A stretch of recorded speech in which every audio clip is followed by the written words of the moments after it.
The humiliated heiress and the broken duke. They called her a fool, a woman scorned, abandoned at the altar, mocked by the very people she once called friends. Clara Whitmore should have disappeared into shame, but she didn't. Instead, she walked into that ballroom like a blade unsheathed, her head high, her heart cold as winter itself. And when her eyes locked with those of Adrian Blackmore, the Duke everyone whispered about, the man who'd buried his heart with his wife, something dangerous ignited between them. This is the story of two broken people who refused to stay broken. Stay until the end to see how they turned betrayal into power. Drop a like and tell us what city you're watching from. The chandeliers dripped with crystal and candlelight, casting golden halos across the marble floors of the Ashford estate. It was the kind of beauty that made you forget winter existed outside. But Clara Whitmore felt every degree of the cold. She stood at the entrance to the grand ballroom, her gloved hands folded at her waist, her spine straight as iron. The dress she wore was deep emerald silk, cut to perfection, hugging her frame in a way that demanded attention. Her dark hair was swept into an elegant twist, exposing the column of her throat and the defiant tilt of her chin. She looked like she belonged. She felt like an intruder. The moment she stepped through those doors, the whispers started. She heard them. Fragments of conversation that weren't meant to be heard, but were never quite quiet enough. Is that Clara Whitmore? I can't believe she actually came. After what happened with Lord Ashford, I thought she'd have the decency to... Poor thing, she must be desperate for attention. Clara's jaw tightened, but she kept her expression smooth, serene. She'd practiced this look in the mirror for weeks, the face of someone who didn't care, who wasn't bleeding from 1,000 small cuts. She moved forward, each step measured and deliberate. The ballroom stretched before her like a battlefield, and she was marching straight into enemy territory. Miss Whitmore. The voice came from her left, a young woman in pale blue, her smile tight and false. Clara recognized her now. Miss Elizabeth Hartley. They'd never been friends, but they'd been cordial once, before. Miss Hartley, Clara said, inclining her head slightly. How brave of you to come, Elizabeth said, her tone dripping with something that wasn't quite sympathy. It was worse than that. It was pity mixed with satisfaction. Clara's lips curved into something that resembled a smile. Brave? I simply accepted an invitation. Of course. Elizabeth's eyes gleamed with barely concealed glee. Still, after everything with Lord Ashford, well, it takes a certain kind of courage, doesn't it? The words landed like a slap, but Clara didn't flinch. She'd learned not to. Lord Ashford is no concern of mine, Clara said evenly. Not anymore. Elizabeth's smile widened, sharp as glass. No, I suppose not. Though I hear he and Lady Sinclair are quite happy together now. They make such a handsome couple, don't you think? Clara's fingers tightened around the beaded clutch in her hands, but her face remained serene. She'd perfected that mask over the past 3 months, ever since the day her fiancé, Edmund Ashford, had announced his engagement to another woman. Not just any woman, Clara's closest friend, or the woman she'd thought was her friend. Margaret Sinclair had been at Clara's side for years. They'd shared secrets, dreams, fears. Margaret had helped Clara choose her wedding dress, had laughed with her about married life, had promised to stand beside her on the happiest day of her life. And then Margaret had stolen that day entirely. I'm sure they are, Clara said softly. If you'll excuse me. She moved past Elizabeth without waiting for a response, her steps never faltering. But she could feel the woman's eyes on her back, could sense the satisfaction radiating from her like heat. The music swelled around her, strings and piano weaving together in a waltz that felt too cheerful, too bright. Couples spun across the floor in careful choreography, their laughter ringing out like bells. Clara walked along the periphery, her gaze fixed straight ahead. She could feel the eyes on her. She always could. Whispers followed her like smoke. She caught fragments of conversations as she passed. Poor thing, such a scandal. How humiliating. I heard she begged him not to leave her. Pathetic, really. Each word was a needle, small and sharp. But Clara had grown a thick skin. She had to. Because the alternative was breaking. And Clara Whitmore refused to break. A group of young women stood clustered near the refreshment table, their heads bent together in conspiracy. When Clara passed, one of them, a brunette in yellow silk, looked up and smiled. "Clara," she said, her voice syrupy sweet. "What a surprise to see you here." "Miss Roberts," Clara replied. "I hope you're well," Miss Roberts continued. "It must be so difficult seeing them together, so publicly." Clara followed her gaze, and there they were, Edmund and Margaret, standing near the center of the ballroom. Edmund's arm was wrapped around Margaret's waist, his head bent close to hers as he whispered something that made her laugh. They looked perfect together. They looked happy. Clara's stomach twisted, but she kept her face blank. "I'm quite well, thank you," she said. "Are you?" Miss Roberts' eyes widened with false concern. "Because if it were me, I don't think I could bear it. The humiliation alone, then it's fortunate it's not you," Clara interrupted smoothly. "Now, if you'll excuse me." She walked away before Miss Roberts could respond, her heart pounding in her chest. She needed air, space, something. She reached the far side of the ballroom where tall windows overlooked the frost-covered gardens. The glass was cold against her palm as she pressed her hand to it, watching her breath fog the surface. Out there, the world was quiet, clean, untouched by judgment. In here, she was a spectacle. Clara closed her eyes for just a moment, allowing herself to feel the weight of it.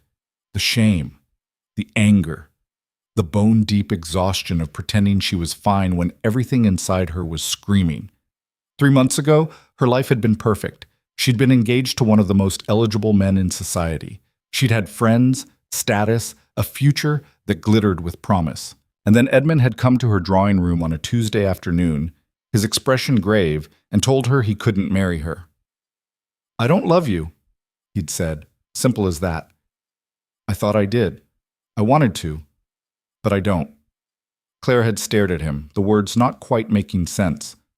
"What are you saying?" "I'm saying I've made a mistake. I care for you, Clara, truly. But I've realized that caring isn't enough. Edmund, I'm in love with someone else." The world had tilted. Clara had gripped the armrest of her chair, her knuckles white. "Who?"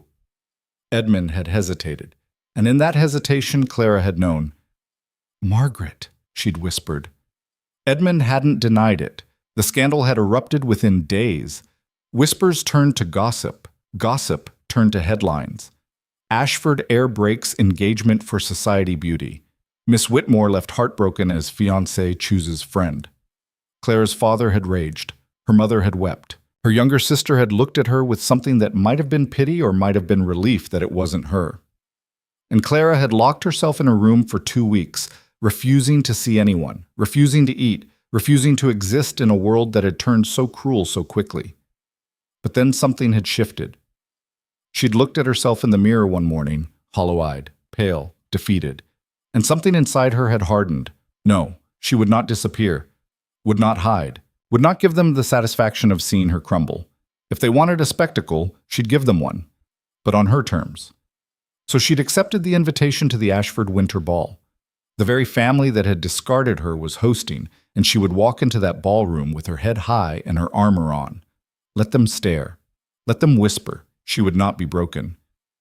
"You're drawing quite a bit of attention." The voice was low, masculine, edged with something Clara couldn't quite place. She turned sharply, her hand falling away from the window. A man stood a few feet away, half hidden in shadow. He was tall, taller than most, with broad shoulders and a presence that seemed to take up more space than his body did. His face was all hard angles, a sharp jaw, high cheekbones, eyes the color of slate.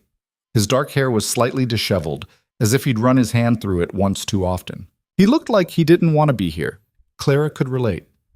"I wasn't aware I was being observed," she said coolly. The corner of his mouth lifted, not quite a smile, more like the ghost of one, long abandoned. "Everyone's being observed. That's the point of these things, isn't it?" Clara studied him. There was something familiar about him, though she couldn't place it immediately. His clothing was impeccable, black coat tailored to perfection, crisp white cravat, polished boots. But he wore it like armor, not fashion, like he was ready for battle. "Do I know you?" she asked. "Adrian Blackmore," he said. "Duke of Greymore." Recognition hit her like a wave. The Duke of Greymore, the man who disappeared from society 2 years ago after his wife died in childbirth. The man who lived alone in a fortress of a manor on the northern coast, refusing visitors, refusing invitations, refusing everything. The rumors about him were endless. Some said he'd gone mad with grief. Others claimed he'd become a monster, living like a hermit in the ruins of his ancestral home. A few whispered he'd killed his wife himself, though no one had any proof. Clara had never believed the darker rumors, but she'd always wondered what kind of man could simply vanish from the world. Now, standing before her, he looked less like a monster and more like someone who'd been hollowed out. "You're supposed to be a recluse," Clara said before she could stop herself. His smile widened, though it didn't reach his eyes. "I am, usually." "Then why are you here?" "Same reason you are, I suspect." He glanced toward the ballroom where Edmund Ashford stood near the center, his arm around Margaret. "To remind people I still exist." Clara's jaw tightened. She looked away, but not before Adrian noticed. "Ah," he said quietly. "So the rumors are true." "Rumors usually are," Clara replied, her voice flat. "Not always." Adrian moved closer, stopping just beside her. He didn't touch her, didn't invade her space, but his proximity was grounding, solid. "Sometimes people just like to talk." "And sometimes," Clara said, meeting his gaze, "people like to twist the knife." For a moment, neither of them spoke. The music swelled in the background, laughter echoing off the walls, but in their little corner of the room, there was only silence. Adrian's eyes were steady on hers, and Clara realized he wasn't looking at her with pity, wasn't looking at her with judgment or curiosity or amusement. He was looking at her like he recognized something. "They think you're pathetic," Adrian said finally. Clara's breath hitched. It was cruel, blunt, but honest. And somehow the honesty was less painful than the false sympathy she'd been drowning in. "I know," she said. "They think I'm a ghost." "Are you?" Adrian's expression didn't change, but something flickered in his eyes, something dark and distant. "Most days." Clara turned to face him fully. "Then why are you talking to me?"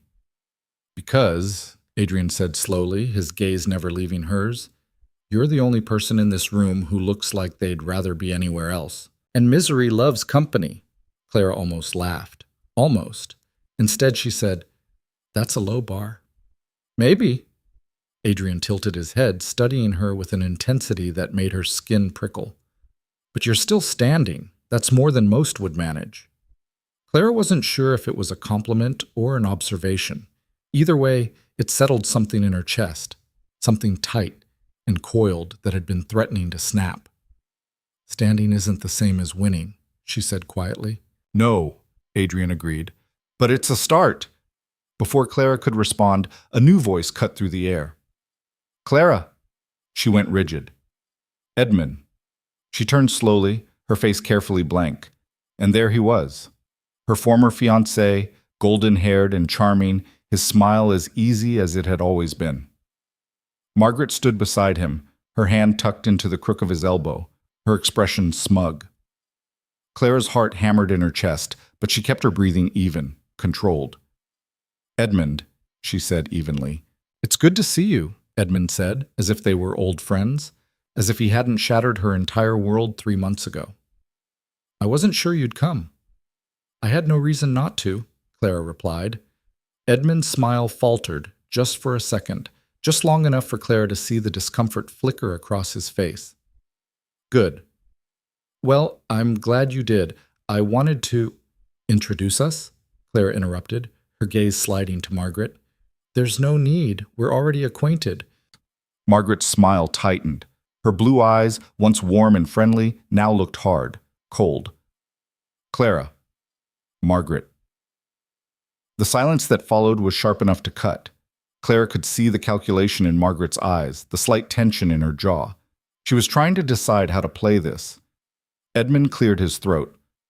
"I hope there are no hard feelings, Clara. What happened between us? It wasn't meant to hurt you." Clara's eyebrows rose. "Wasn't it?" "Of course not. You simply realized that Margaret's dowry was larger than mine," Clara said, her voice like ice. "That her family's connections were more useful. That she was more willing to accommodate your needs." Margaret's face flushed.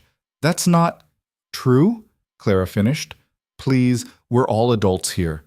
Let's not pretend this was about love. Edmund's jaw clenched. You're being unfair. Am I? Clara's voice was dangerously soft now. You ended our engagement 2 weeks before the wedding, Edmund. 2 weeks. The invitations had been sent. The dress was finished. My entire life was planned around you, and you ended it because you decided Margaret was a better investment. Clara, don't. Clara held up a hand.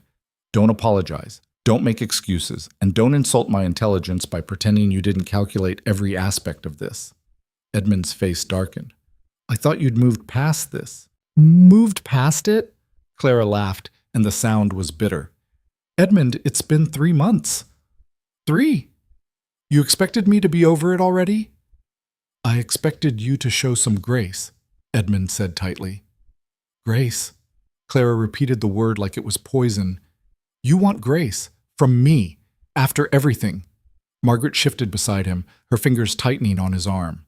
Clara, this is hardly the place. Oh, I'm sorry, Clara said, turning her full attention to Margaret now. Am I embarrassing you, making a scene? How thoughtless of me. I should be more considerate of your feelings. After all, you were so considerate of mine when you were sneaking around with my fiancé. Margaret's face went white. We never, while you were still engaged, we never, didn't you? Clara's voice was soft, dangerous. You expect me to believe that you woke up one morning, after I was already out of the picture, and suddenly realized you loved him? That all those late-night visits to discuss charity work were innocent? That every time I caught you two alone together, it meant nothing? It didn't, Margaret insisted, but her voice wavered. You're a liar, Clara said flatly, but at least Edmund is honest about what he is. A social climber who married for money and status. You, though? You pretended to be my friend. You held my hand while I cried over my mother's illness. You told me my secrets, and all the while you were waiting for your chance to take what was mine. Tears welled in Margaret's eyes, but Clara felt no sympathy. None. Clara, that's enough, Edmund said sharply. Is it? Clara's gaze swung back to him. You started this conversation, Edmund. You wanted to clear the air, make things comfortable. Did you really think I'd smile and nod and wish you well? I thought you'd behave like a lady. A lady? Clara's laugh was sharp. Ladies are supposed to be quiet, gracious, forgiving, even when they've been betrayed, even when they've been humiliated in front of everyone they know. Is that what you want from me? Silence? Edmund's eyes flashed. I want you to accept that what's done is done. Oh, I accept it, Clara said. I accept that you're a coward who couldn't face me honestly. I accept that Margaret is a snake who smiled to my face while plotting behind my back. And I accept that both of you are exactly the kind of people who deserve each other. Margaret made a small sound, half gasp, half sob. Edmund's face was red now, his composure cracking. You're bitter, he said. Yes, Clara agreed. I am, and I have every right to be. You'll never move forward if you hold on to this, Edmund said, his voice tight. You'll just make yourself miserable. Maybe, Clara said, but at least I'll do it honestly, unlike you. Edmund opened his mouth to respond, but a hand landed on Clara's shoulder, gentle but firm. I think, Adrian's voice said from behind her, that's enough. Clara turned to find him standing there, his expression unreadable. He looked at Edmund and Margaret with the kind of cold disdain usually reserved for something scraped off the bottom of a boot. Edmund's eyes widened. Your Grace. I didn't realize you were— No, you didn't, Adrian said curtly, because you were too busy harassing Miss Whitmore. Harassing? Edmund's voice rose. I was simply trying to— To what? Adrian's tone was ice. To make yourself feel better about your choices? To ease your guilt by convincing her to forgive you? Let me save you the trouble. She doesn't forgive you. She doesn't need to. And frankly, neither of you deserve it. Margaret's mouth fell open. Edmund looked like he'd been slapped. Your Grace, I don't care what you think, Adrian said. Miss Whitmore is under my protection now. If you approach her again, we'll have a very different kind of conversation. Do I make myself clear? The words hung in the air like a threat. Edmund's face went through several shades of red before settling on something close to purple. Under your protection? He repeated. Did I stutter? Edmund looked at Clara, then back at Adrian. This is ridiculous. You barely know her. And yet I already respect her more than you ever did, Adrian said. Now, leave. For a moment, Edmund looked like he might argue, but something in Adrian's eyes, something hard and dangerous, made him reconsider. Fine, Edmund muttered. He grabbed Margaret's arm and pulled her away, his movements jerky and angry. Clara watched them go, her heart still pounding. When they disappeared into the crowd, she turned to Adrian. That was unnecessary, she said. Was it? I can fight my own battles. I'm sure you can, Adrian said. But you shouldn't have to. Clara studied him. His face was still hard, his jaw tight, but his eyes... There was something softer there, something almost kind. Why did you do that? She asked quietly. Adrian was silent for a moment. Then he said, Because I know what it's like to be the object of everyone's pity, and I know how exhausting it is to keep pretending you're fine when you're not. Clara's throat tightened. She looked away, blinking rapidly. I'm fine, she said. No, you're not, Adrian replied. Neither am I, but we're both still standing. That counts for something. Clara met his gaze again. There was no judgment there, no pity, just understanding. Thank you, she said softly. Adrian inclined his head. Then, surprising her, he extended his hand. Dance with me, he said. Clara stared at him. What? You heard me. Why? Adrian's gaze flicked toward Edmund and Margaret, who were still watching from across the room. Because it'll irritate them, and because you look like you need a distraction. Clara hesitated. Every instinct told her to refuse, to walk away, to not make herself more of a spectacle than she already was. But then she thought about Edmund's face, the shock, the discomfort, and something reckless sparked inside her. All right, she said. Adrian's hand closed around hers, warm and solid, and he led her onto the dance floor. The moment they stepped into position, the whispers started again. Clara could feel the weight of 100 eyes on them, could hear the murmurs rippling through the crowd like a wave. They're staring, she said quietly. Let them, Adrian replied. His hand settled at her waist, firm but not controlling, and they began to move. He was a strong lead, steady and sure, and Clara found herself following without thinking. For a man who claimed to be a recluse, he danced remarkably well. You're good at this, she said. I used to be, Adrian said, before I stopped caring, and now I'm tolerating it. Clara almost smiled. Comforting. They spun across the floor, the music rising around them, and for a moment, just a moment, Clara forgot about the whispers, forgot about the humiliation, forgot about everything except the man in front of her. He didn't look at her with pity, didn't try to make small talk or fill the silence with empty platitudes. He just was. And somehow, that was exactly what she needed. Why are you really here? She asked. Adrian's gaze didn't waver. My brother insisted, said I couldn't hide forever. Can't you? Apparently not. His mouth twisted. He threatened to drag me here himself if I didn't come willingly. Sounds like a good brother. Now he's a pain in the neck, Adrian said, but there was something almost affectionate in his tone. Clara studied him. There was a hardness to him, a distance, but beneath it, something raw, something unhealed. You lost your wife, she said softly. Adrian's jaw tightened. 2 years ago. I'm sorry. Don't be. His voice was flat. Everyone is. It doesn't help. Clara understood that. Sympathy was useless when it came wrapped in pity. They say you shut yourself away, she said. They're right. Why come back now? Adrian was quiet for a long moment.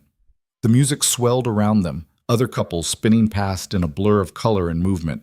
Then he said, because staying away was starting to feel like cowardice. Clara's breath caught. She knew that feeling, the weight of hiding, the shame of running. And you're not a coward, she said. No, Adrian said, but I'm not sure what I am anymore. The honesty in his voice cut through her. Clara had spent 3 months surrounded by lies, Edmund's lies, Margaret's lies, the polite lies of society that said everything was fine when it wasn't. But Adrian didn't lie. He just laid it out, raw and real. I think, Clara said slowly. You're someone who's been hurt, and you're trying to figure out how to live with it. Adrian's eyes met hers, and for a moment, something passed between them. Recognition, understanding. Same as you, he said. Same as me, Clara agreed. The music slowed, the final notes hanging in the air, and Adrian brought them to a stop. His hand lingered at her waist for just a second longer than necessary before he stepped back. Thank you, Clara said. For what? For not pitying me. Adrian's expression softened, just slightly. You don't need pity, Miss Whitmore. You need allies. Clara tilted her head. And are you offering to be one? Adrian hesitated. She could see the conflict in his eyes, the part of him that wanted to retreat, to go back to his isolated manor and forget the world existed. But then he said, maybe. Before Clara could respond, a voice called out across the room. Your Grace! Adrian's expression shuddered immediately, the softness vanishing like smoke. He turned, and Clara followed his gaze to see a thin, weaselly man in an ill-fitting coat approaching. Lord Pemberton, Adrian said, his tone flat. I've been meaning to speak with you, Pemberton said, his smile oily. He had the look of a man who made his living off other people's misfortunes. About the northern properties. There's been talk of development opportunities, and I thought perhaps we could discuss— Not interested, Adrian cut him off. Pemberton blinked, clearly not used to being dismissed so quickly. But surely you'd want to hear the details. The potential profits alone. I said I'm not interested. Your Grace, if you just— No! Adrian's voice was hard now, edged with steel. Whatever scheme you're peddling, I want no part of it. The answer is no. It will remain no. Don't ask again. Pemberton's face flushed red. That's hardly— We're done here, Adrian said. The man's mouth opened and closed like a fish, but no words came out. Finally, he turned and slunk away, muttering under his breath about arrogance and wasted opportunities. Adrian turned back to Clara, and she raised an eyebrow. You don't mince words, do you? She said. I used to, Adrian replied. Then I realized life's too short to waste time on people who don't matter. Clara couldn't argue with that. Vultures, Adrian added, watching Pemberton disappear into the crowd. They smell blood in the water and come circling. They always do. Adrian's gaze lingered on her for a moment. Then he said, Walk with me. Clara raised a brow. Where? Away from here. She should have said no. Should have stayed, endured the whispers, played the part of the gracious victim who rose above it all. But Clara was tired of playing. All right, she said. Adrian offered his arm, and Clara took it. Together they walked out of the ballroom, past the staring faces and the whispered conversations, past the judgment and the pity. The cold hit them the moment they stepped outside. The terrace overlooked the gardens, now blanketed in snow that glittered under the moonlight. Clara's breath misted in the air, but she didn't care. Out here, it was quiet. Out here, she could breathe. Better? Adrian asked. Much. They stood in silence for a moment, looking out at the frozen landscape. Clara wrapped her arms around herself, and Adrian shrugged out of his coat without a word. Here, he said, draping it over her shoulders. Clara started to protest, but the warmth was too welcome. You'll freeze. I'll survive. Clara pulled the coat tighter around herself. It smelled like cedar and something darker. Smoke, maybe, or the sea. Thank you, she said. Adrian didn't respond. He just stood beside her, his hands clasped behind his back, his gaze on the horizon. Can I ask you something? Clara said after a moment. You can ask. I may not answer. Fair enough. Clara paused. Do you regret coming tonight? Adrian was quiet for a long time. Then he said, I'm not sure yet. That's honest. I try to be. Clara turned to look at him. In the moonlight, his face looked carved from stone, all sharp angles and hard lines, but his eyes were tired. What was she like? Clara asked softly. Your wife. Adrian's jaw tightened. For a moment, Clara thought he wouldn't answer. Then he said, Kind. Too kind, really. She saw the best in everyone, even me. Even you? A ghost of a smile crossed his face. I'm not an easy man, Miss Whitmore. I never have been. But Eleanor, she didn't care. She loved me anyway. The past tense sat between them like a weight. How did she die? Clara asked. Childbirth. Adrian's voice was rough. The baby, too. They told me it was complications, that there was nothing anyone could have done. But I was there. I watched her suffer for hours, and I couldn't do anything to help her. Clara's chest tightened. I'm sorry. Everyone is, Adrian said. But it doesn't change anything. She's still gone. They both are. And I'm still here. Do you wish you weren't? Adrian looked at her sharply. What? Here, Clara clarified. Alive. Do you wish you died with them? It was a brutal question, but Clara had gone past the point of gentle courtesy. Adrian's expression darkened. Sometimes, he said finally, not anymore, but for a long time. Yes. Clara nodded slowly. She understood that too, the desire to just stop, to not have to face another day of whispers and judgment and pain. What changed? She asked. I don't know, Adrian admitted. One day I just woke up, and I realized that if I was going to keep living, I needed to actually live, not just exist. And is it working? Adrian's laugh was bitter. Not really, but I'm trying. Clara turned back to the gardens. The snow made everything look clean, pure, like the world had been wiped blank. I used to think I had everything figured out, she said quietly. I was going to marry Edmund, have children, host parties, and manage a household and be exactly what society expected me to be. And I was happy with that. Or I thought I was. And now? Now I don't know what I want, Clara admitted, except to not be the person everyone pities. Then don't be. Clara looked at him. It's not that simple. Isn't it? Adrian's gaze was steady. You're already here, already facing them. That's more than half the battle. And the other half? Stop caring what they think, Clara laughed, and it sounded hollow. Easy for you to say, you don't have to live in this world. Don't I? Adrian's voice was sharp. You think hiding makes me free? I'm as trapped as you are, Miss Whitmore. I've just chosen a different prison. The words hung in the cold air between them. Clara pulled his coat tighter around herself. Then why are you here? Really? Adrian was quiet for a long moment. Then he said, because I'm tired of being trapped. And because when my brother told me you'd be here tonight, something in me woke up. Clara's breath caught. You came because of me? I came because I wanted to see if the rumors were true, Adrian said. If you really were brave enough to walk into the lion's den. And you were. You are. Clara didn't know what to say to that. I have a proposition for you, Adrian said suddenly. Clara turned to face him. What kind of proposition? Adrian's eyes were steady on hers. A partnership, an alliance. I don't understand. We're both outcasts, Adrian said. You because of scandal, me because of choice. But together, we could be something else. Clara's heart started to beat faster. What are you suggesting? A courtship, Adrian said. Fake, of course. For appearances. You get protection from the gossip. A respected name to shield you. I get pressure off my back. People stop trying to marry me off to their daughters. Clara stared at him. You want to pretend we're courting? Yes. That's insane. Is it? Adrian tilted his head. Think about it. Right now, you're the jilted fiancé, the woman Edmund Ashford threw aside. But if you're being courted by a duke, a reclusive, mysterious duke, suddenly, you're not pathetic. You're intriguing. Clara's mind raced. He was right. Society loved a good story, and a romance between a heartbroken heiress and a grieving duke would be irresistible. And what do you get out of it? She asked. Peace, Adrian said simply. People stop feeling sorry for me. Stop trying to fix me.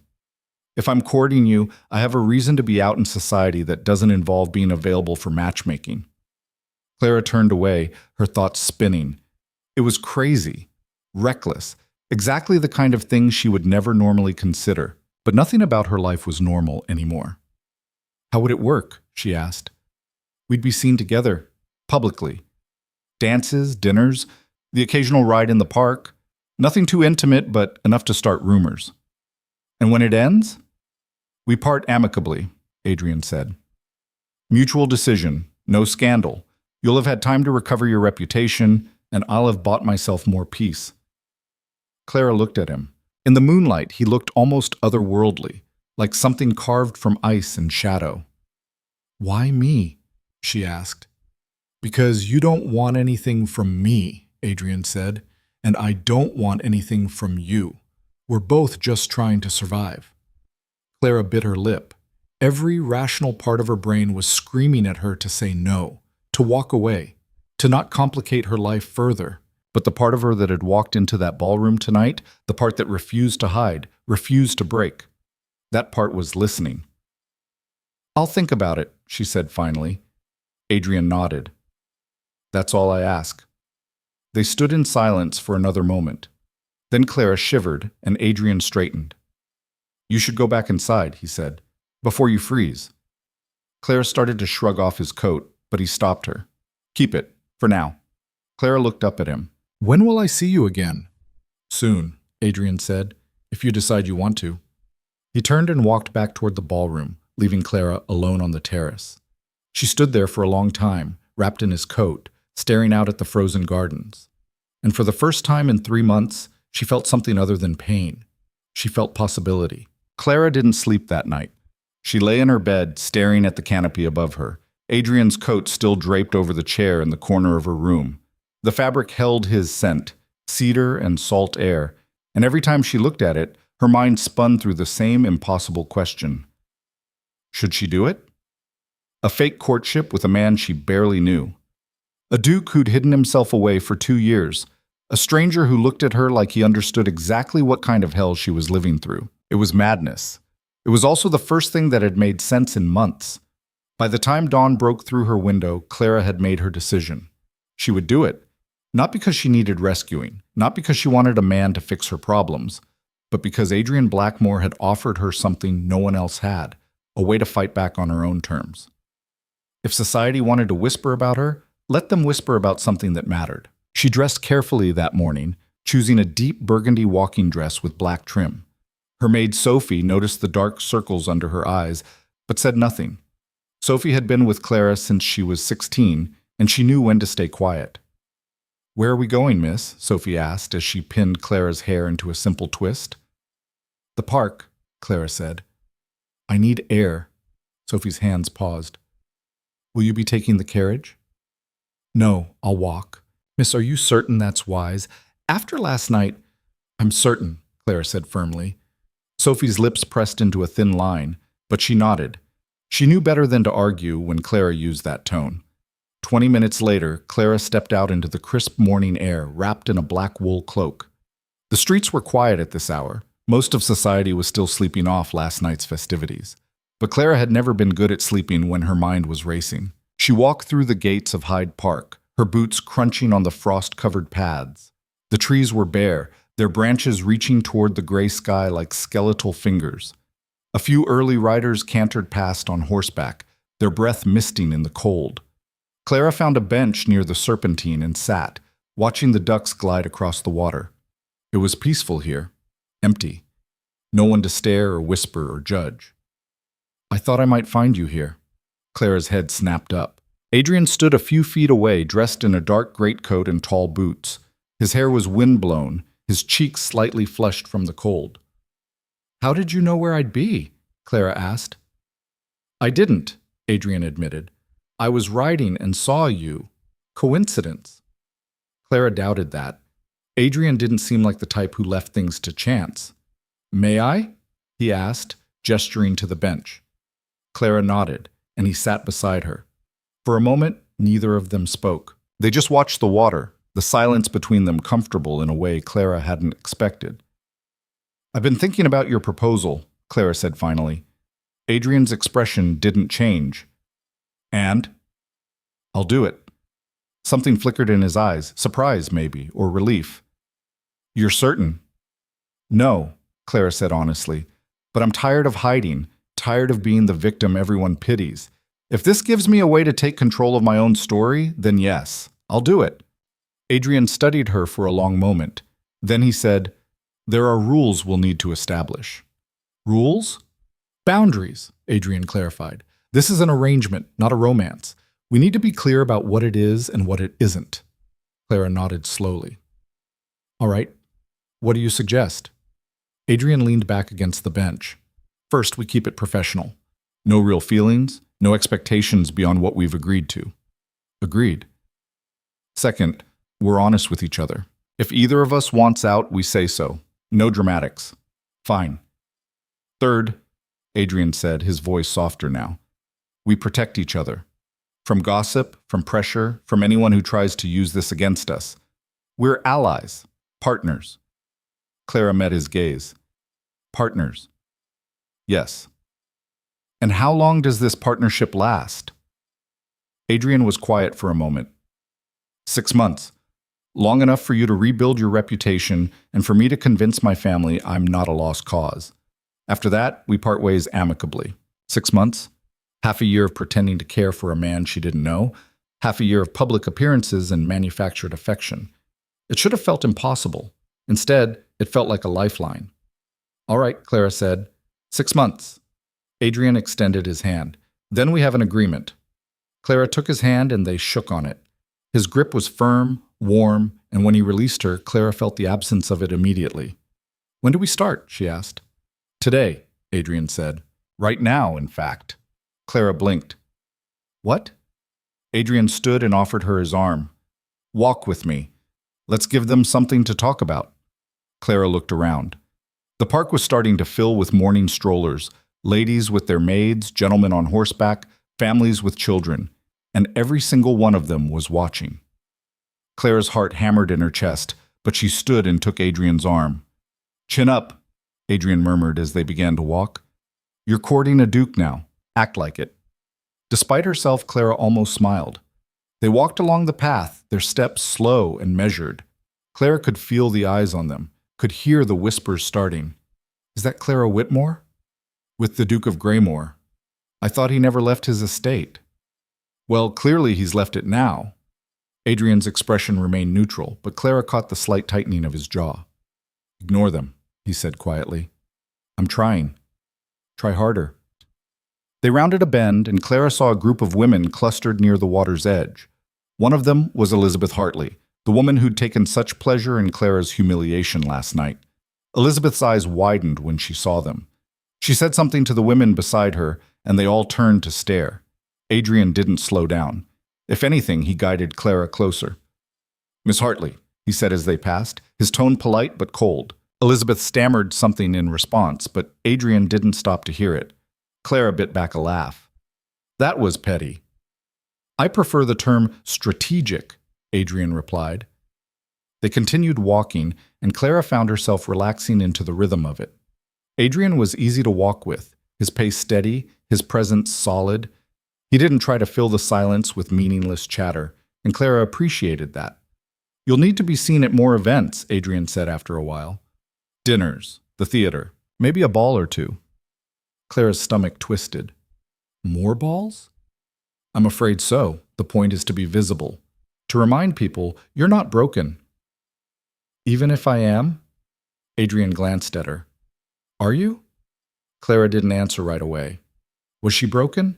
She'd thought so, in those first dark weeks after Edmund left. She'd felt shattered, like something inside her had cracked beyond repair. But now... I don't know, she said honestly. Maybe. But I'm still standing. Well, then you're not broken, Adrian said. Damaged, perhaps, but not broken. Clara looked up at him. You sound like you know the difference. I do. They walked in silence for another moment. Then Clara asked, What happened to you? After your wife died? Adrian's expression shuddered. I've already told you. No, you told me the facts. I'm asking what happened to you. Adrian was quiet for so long that Clara thought he wouldn't answer. Then he said, I stopped caring about everything, about the estate, the title, the people who depended on me. I just shut down. And now? Now I'm trying to care again, Adrian said. It's harder than it sounds. Clara understood that. Caring meant being vulnerable, meant opening yourself up to pain. Why me? She asked. For this arrangement. You could have approached anyone. I told you, you don't want anything from me. But there must be others who, there aren't. Adrian interrupted. Most women see the title and the money and think they can fix me. They look at me like I'm a project. You don't. Clara thought about that. What do I look at you like? Adrian's lips curved into something that wasn't quite a smile. Like I'm as much of a mess as you are. Clara couldn't argue with that. They reached the end of the path and turned back. As they walked, a carriage pulled up alongside them. An expensive black brougham with the Ashford crest on the door. Clara's stomach dropped. The door opened and Edmund stepped out. He looked surprised to see them, but he recovered quickly, his expression smoothing into something pleasant. Your Grace, he said, bowing slightly to Adrian. Miss Whitmore. Clara said nothing. Ashford, Adrian said, his tone flat. Edmund's gaze flicked between them. I didn't realize you two were acquainted? We're more than acquainted, Adrian said coolly. Edmund's eyes narrowed. Is that so? It is. Edmund looked at Clara. Clara, might I have a word, privately? No, Clara said. Edmund blinked. I beg your pardon? I said no. Whatever you have to say, you can say it in front of the Duke. Edmund's face flushed. This is a private matter. Then keep it private, Clara said. I'm not interested. Edmund's jaw clenched. Clara, I know you're angry, but angry? Clara's voice rose. You think I'm angry? Edmund, I'm beyond anger. I'm done. We're done. There's nothing left to discuss. I was trying to be civil, Edmund said tightly. Civil. Clara laughed, and it sounded brittle. You want to be civil, after everything. I made a mistake, Edmund said. I see that now. Margaret and I, it's not what I thought it would be. She's difficult. Clara stared at him. Are you joking? I'm serious. I think I was hasty. I think we should stop, Clara said, her voice sharp. Stop talking. Right now. Edmund's mouth snapped shut. You ended our engagement, Clara said, her voice shaking with barely controlled fury. You humiliated me in front of everyone I know. You married my best friend. And now you're standing here telling me it was a mistake? Clara, no. Clara stepped closer to him, and Adrian's hand tightened on her arm, not restraining, just grounding. You don't get to do this. You don't get to come back and act like we can just undo it. Like you can change your mind because Margaret isn't as easy to manage as you thought I'd be. Edmund's face darkened. That's not what I'm saying. Isn't it? Clara's eyes blazed. You married her for her money and her connections, Edmund. Don't pretend otherwise. And now that you've got what you wanted, you've realized she's not the sweet, pliable wife you imagined. Well, that's your problem, not mine. You're being unreasonable, Edmund said. And you're being pathetic, Clara shot back. Go home to your wife, Edmund. Leave me alone. Edmund looked like he wanted to argue, but Adrian stepped forward, his presence suddenly looming. I believe the lady has made herself clear, Adrian said, his voice low and dangerous. You should leave. Edmund looked at him, then at Clara. For a moment, something ugly crossed his face, jealousy maybe, or wounded pride. You'll regret this, Edmund said quietly. I doubt it, Clara replied. Edmund climbed back into his carriage, and it pulled away, leaving Clara and Adrian standing on the path. Clara's hands were shaking. She clasped them together, trying to stop the tremor. Are you all right? Adrian asked. I don't know, Clara admitted. That was unexpected. He's a fool, Adrian said. He had you, and he threw it away. Now he wants you back because the grass wasn't greener. I don't want him back. I know. Clara looked up at him. Do you think he meant it? That he regrets it? Does it matter? Clara thought about that. Did it matter? Part of her, the part that had loved Edmund once, wanted to believe he was suffering, that he missed her, that he realized what he'd lost. But the rest of her? No, she said finally. It doesn't. Adrian nodded. Good. They started walking again, and Clara found her hands had stopped shaking. There was something steadying about Adrian's presence, something that made her feel less alone. Thank you, she said quietly. For what? For being here. For not letting me face him alone. Adrian glanced at her. That's what partners do. Clara smiled, and for the first time in months it felt real. Over the next 2 weeks, Clara and Adrian settled into their arrangement. They were seen together at the theater, at dinner parties, at afternoon teas. Adrian escorted her to a gallery opening, where they walked through rooms of paintings and spoke in low voices about nothing important. The whispers followed them everywhere, but they were different now. Not pitying, not mocking, curious. Who was this woman who'd captured the attention of the reclusive Duke of Greymore? What power did she have to draw him out of hiding? Clara found she didn't mind the speculation. It was better than sympathy. But the more time she spent with Adrian, the more complicated things became. He was not what she'd expected. Cold on the surface, yes. Distant. But underneath, there were flashes of something else. Dry humor. Quiet kindness. A sharp intelligence that caught her off guard. One evening, they attended a dinner at the home of Lord and Lady Pemberton, the same man Adrian had dismissed so curtly at the ball. Clara had been surprised when Adrian accepted the invitation, but he'd explained it was strategic. "Pemberton's a gossip," Adrian had said.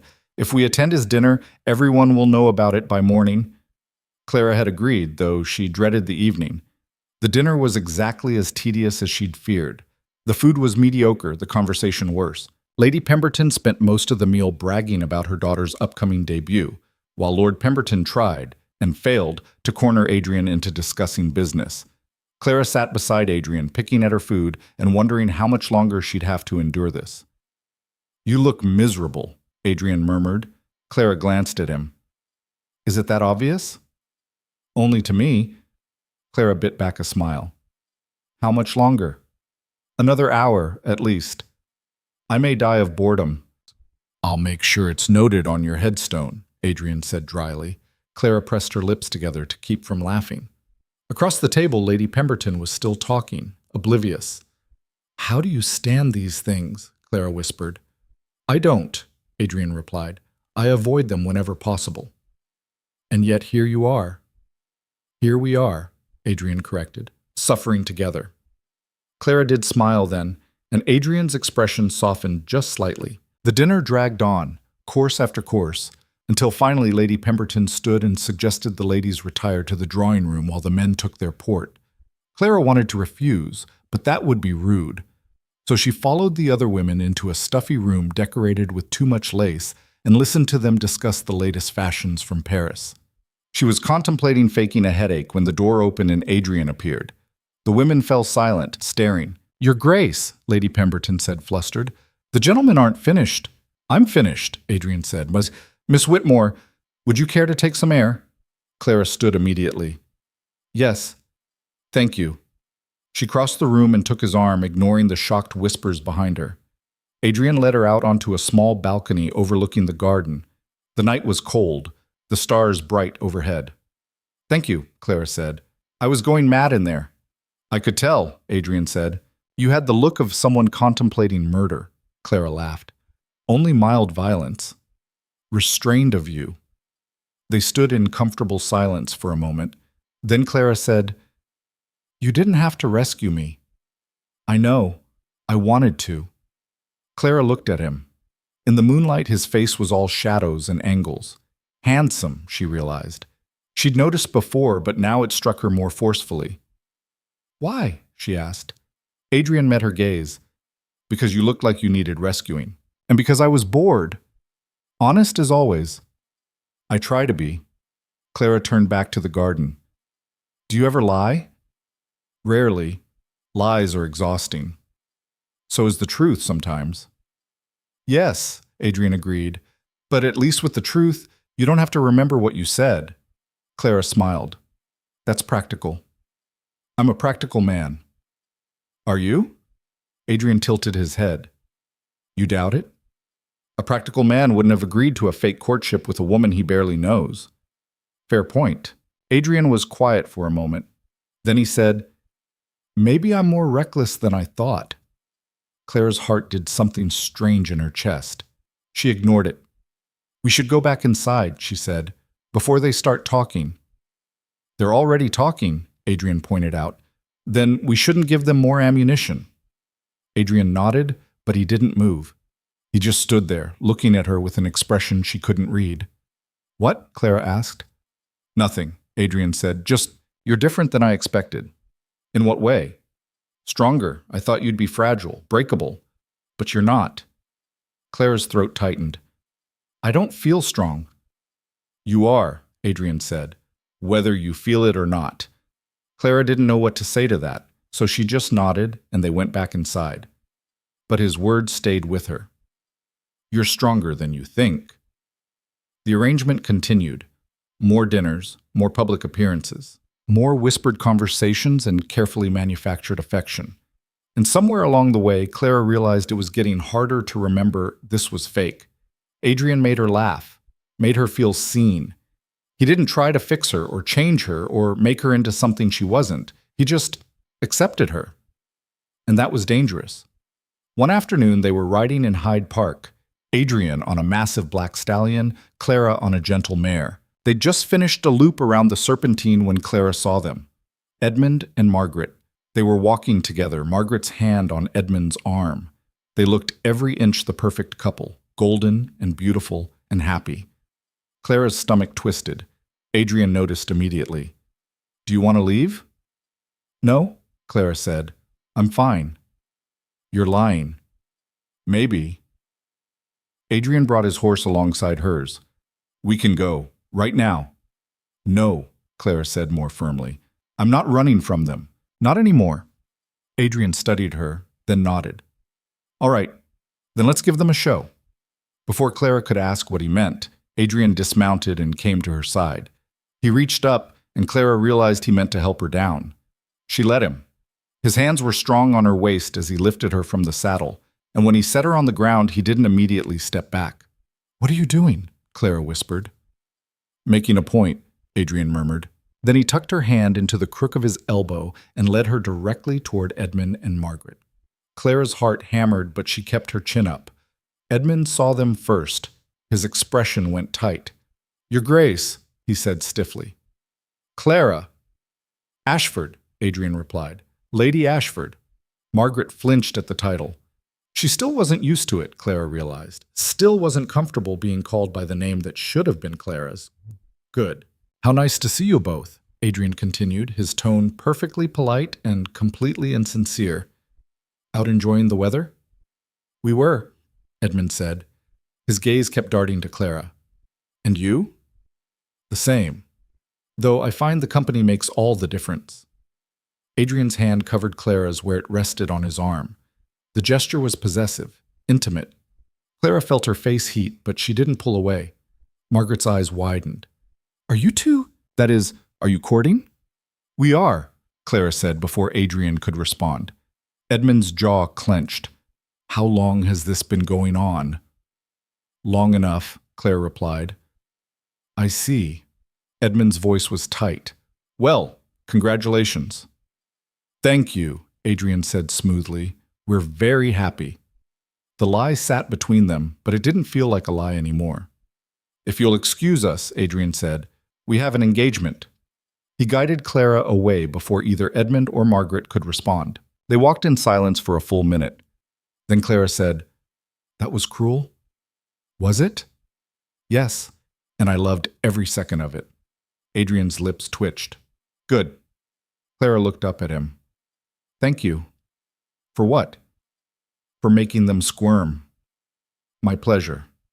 They continued walking, and Clara felt lighter than she had in months, stronger. But that night, alone in her room, doubt crept in. What was she doing? This was supposed to be an arrangement, a business transaction, nothing more. So why did it feel like something was shifting? Why did Adrian's hand on hers feel less like strategy and more like comfort? Why did the thought of this ending in 4 months make her chest ache?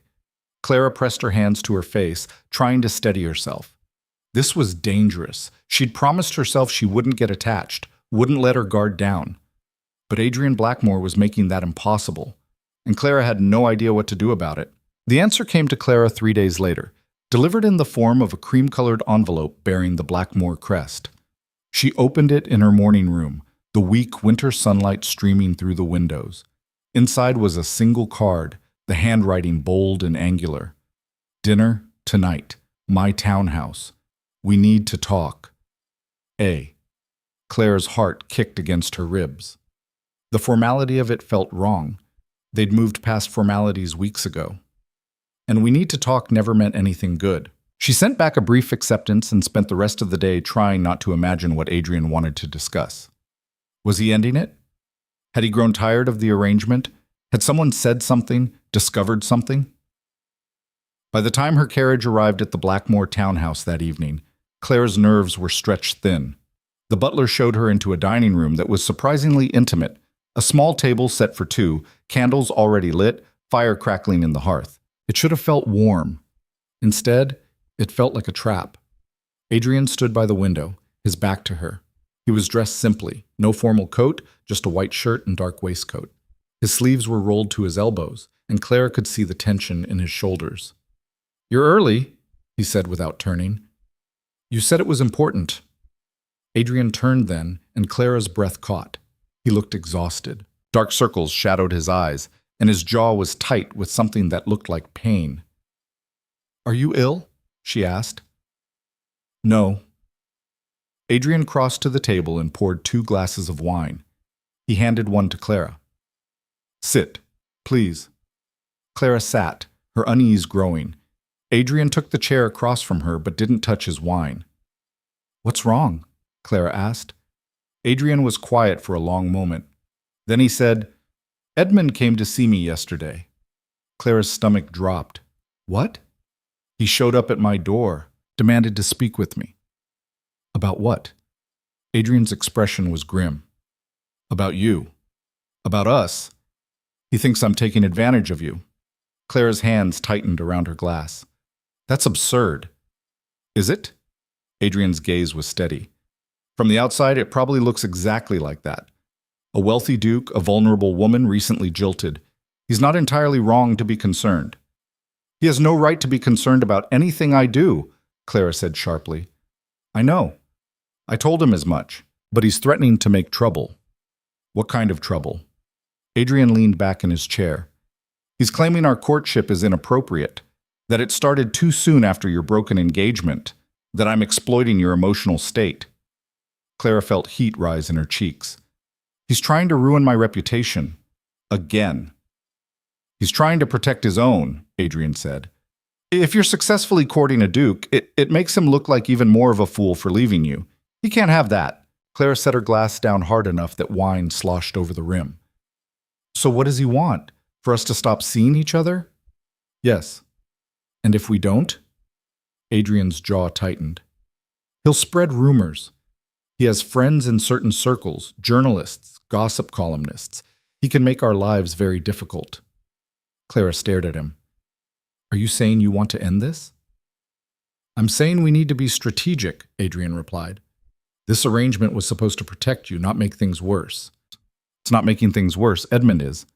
And if we continue, he'll escalate.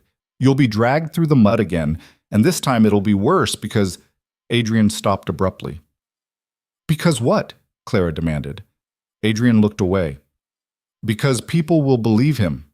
They'll say you're desperate, that you threw yourself at me, that I'm a predator and you're a fool." The words landed like blows. Clara felt them settle in her chest, heavy and cold. "I see," she said quietly. "Clara!" "No, I understand." Clara stood, her movements jerky. "This was always temporary. I knew that. So if ending it now is easier for you, it's not about what's easier for me," Adrian cut in, standing as well. "It's about protecting you." "I don't need protecting," Clara said, her voice rising. "I need someone who won't abandon me the moment things get difficult." Adrian flinched. "That's not what I'm doing." "Isn't it?" Clara's eyes blazed. "Edmund threatens you, and suddenly you want to end this. How is that different from what he did?" "It's completely different. He left me because I was inconvenient. You're leaving me because I'm inconvenient. Seems the same to me." Adrian's expression hardened. "You're twisting this." "Am I?" Clara moved closer to him, her hands shaking. "Or are you just like every other man in my life, making promises you can't keep?" "I never promised you anything," Adrian said, his voice low and dangerous. The words hit Clara like a slap. She stepped back, her vision blurring. "You're right," she said, her voice tight. "You didn't. This was business. Nothing more." "Clara, thank you for dinner, Your Grace." Clara's tone was formal now, distant. But I think we're done here. She turned toward the door, but Adrian's hand caught her wrist. Wait. Clara stopped, but didn't turn around. Let go. Not until you listen to me. I've heard enough. No, you haven't. Adrian's grip tightened, not painful, but firm. I'm not ending this because I want to. I'm ending it because I don't want to see you hurt again. Clara wrenched her arm free and spun to face him. You think this doesn't hurt? You think walking away won't hurt me? Adrian's expression cracked, something raw showing through. I think staying will hurt you more. That's not your decision to make. Yes, it is. I'm the one Edmund is threatening. I'm the one he'll come after. Then let him come, Clara said fiercely. Let him spread his rumors and tell his lies. I don't care anymore. You should care. Why? Clara's voice broke. So I can keep being the perfect victim? The tragic figure everyone pities? I'm done with that, Adrian. I'm done being small and quiet and acceptable. If Edmund wants a fight, I'll give him one. Adrian stared at her, and for the first time Clara saw something like fear in his eyes. You don't know what you're saying. I know exactly what I'm saying. Clara stepped closer to him, her chin lifted. I'm saying I'm not running anymore. From Edmund, from society, from any of it. And if you want to run, fine, but don't pretend you're doing it for me. Adrian's breath came faster. Clara! Admit it, Clara demanded. This isn't about protecting me. It's about protecting yourself. Adrian's hands clenched into fists at his sides. You're right. The admission stunned them both. Adrian turned away, running a hand through his hair. You're right. I'm terrified. Of this. Of you. Of everything this has become. Clara's anger faltered. What are you talking about? Adrian laughed, and it sounded broken. This was supposed to be simple. A business arrangement. Nothing real. But it's not nothing anymore, is it? Clara's heart hammered. Adrian, every time I see you it gets harder. Adrian's voice was rough. Harder to remember this is fake. Harder to keep my distance. Harder to pretend I don't. He stopped, his jaw working. Clara moved closer. Don't what? Adrian met her gaze, and the raw emotion there stole her breath. Don't care, he said quietly. The words hung between them, electric and terrifying. Clara's mouth went dry. You're not supposed to care. I know. That wasn't the agreement. I know. So what are you saying? Adrian looked at her for a long moment. Then he said, I'm saying this was a mistake. Getting involved with you, letting you in. I can't do this again. Do what? Care about someone. Adrian's voice was raw. Lose someone. I buried my wife 2 years ago, Clara. I watched her die, and I couldn't do anything to stop it. I can't go through that again. Clara felt tears prick her eyes. I'm not asking you to. Aren't you? Adrian's expression was anguished. The moment I start caring, the moment I let myself feel something real, I'm vulnerable. And vulnerability leads to loss. It always does. Not always. Yes, always. Adrian's hands were shaking now. Everyone I've ever cared about has left. My wife. My parents. My daughter. His voice broke on the last word. Clara's chest constricted. Adrian, she lived for 3 hours, Adrian said, his voice hollow. 3 hours. I held her, and then she was gone. And Eleanor, she fought for 18 hours. 18 hours of pain, and I couldn't do anything except watch. Tears streamed down Clara's face now. I'm so sorry. I don't want your pity. Adrian's voice was sharp. I want you to understand why I can't do this. Why caring about you terrifies me. Because you think you'll lose me too. I know I will. Adrian's eyes were bright with unshed tears. Everyone leaves, Clara. It's only a matter of time. Clara moved closer, her hands reaching for his face. I'm not leaving. Adrian caught her wrists, holding her away. You will. Eventually. And I won't survive it. Then don't let me in, Clara said, her voice breaking. Keep your walls up. Stay distant. Protect yourself. Adrian's grip tightened on her wrists. I'm trying. You're making it impossible. Good. Adrian's eyes widened. What? I said good.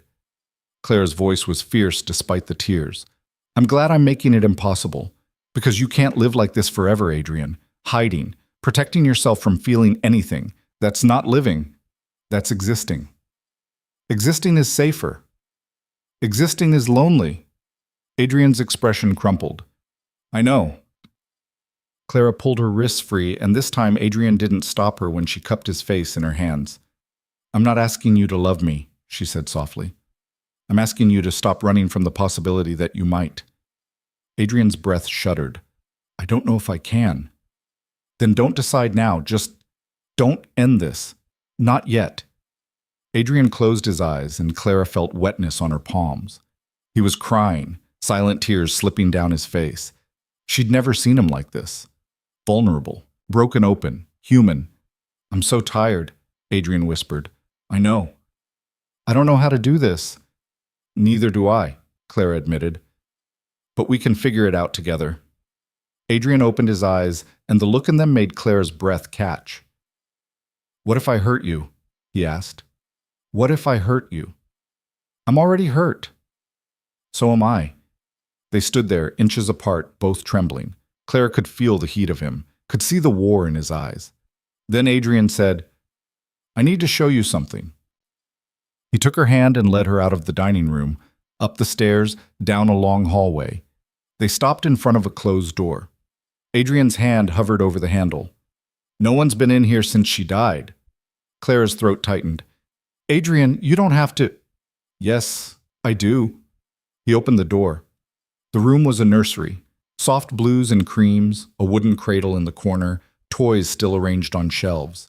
Everything was covered in a fine layer of dust, untouched and frozen in time. Clara's hand went to her mouth.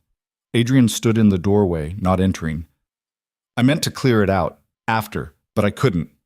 Every time I tried, I just couldn't. Clara looked at him, her heart breaking. What was her name? Rose. Adrian's voice was barely a whisper.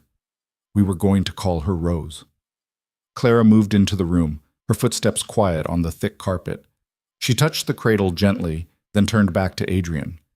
She would have been beautiful. She was. Adrian's voice cracked. For 3 hours, she was the most beautiful thing I'd ever seen. Clara crossed back to him and took both his hands in hers. Thank you for showing me. Adrian looked down at their joined hands. I've never brought anyone here, not even my brother. Why me? Because, Adrian said slowly, you're the first person who's made me want to try, to care, to feel something other than grief. Clara's tears fell freely now. Adrian, I'm not saying I'm ready, Adrian interrupted. I'm not saying this will work, but I'm saying I don't want to end this. Not yet. Relief flooded through Clara so powerfully her knees almost buckled. Thank you.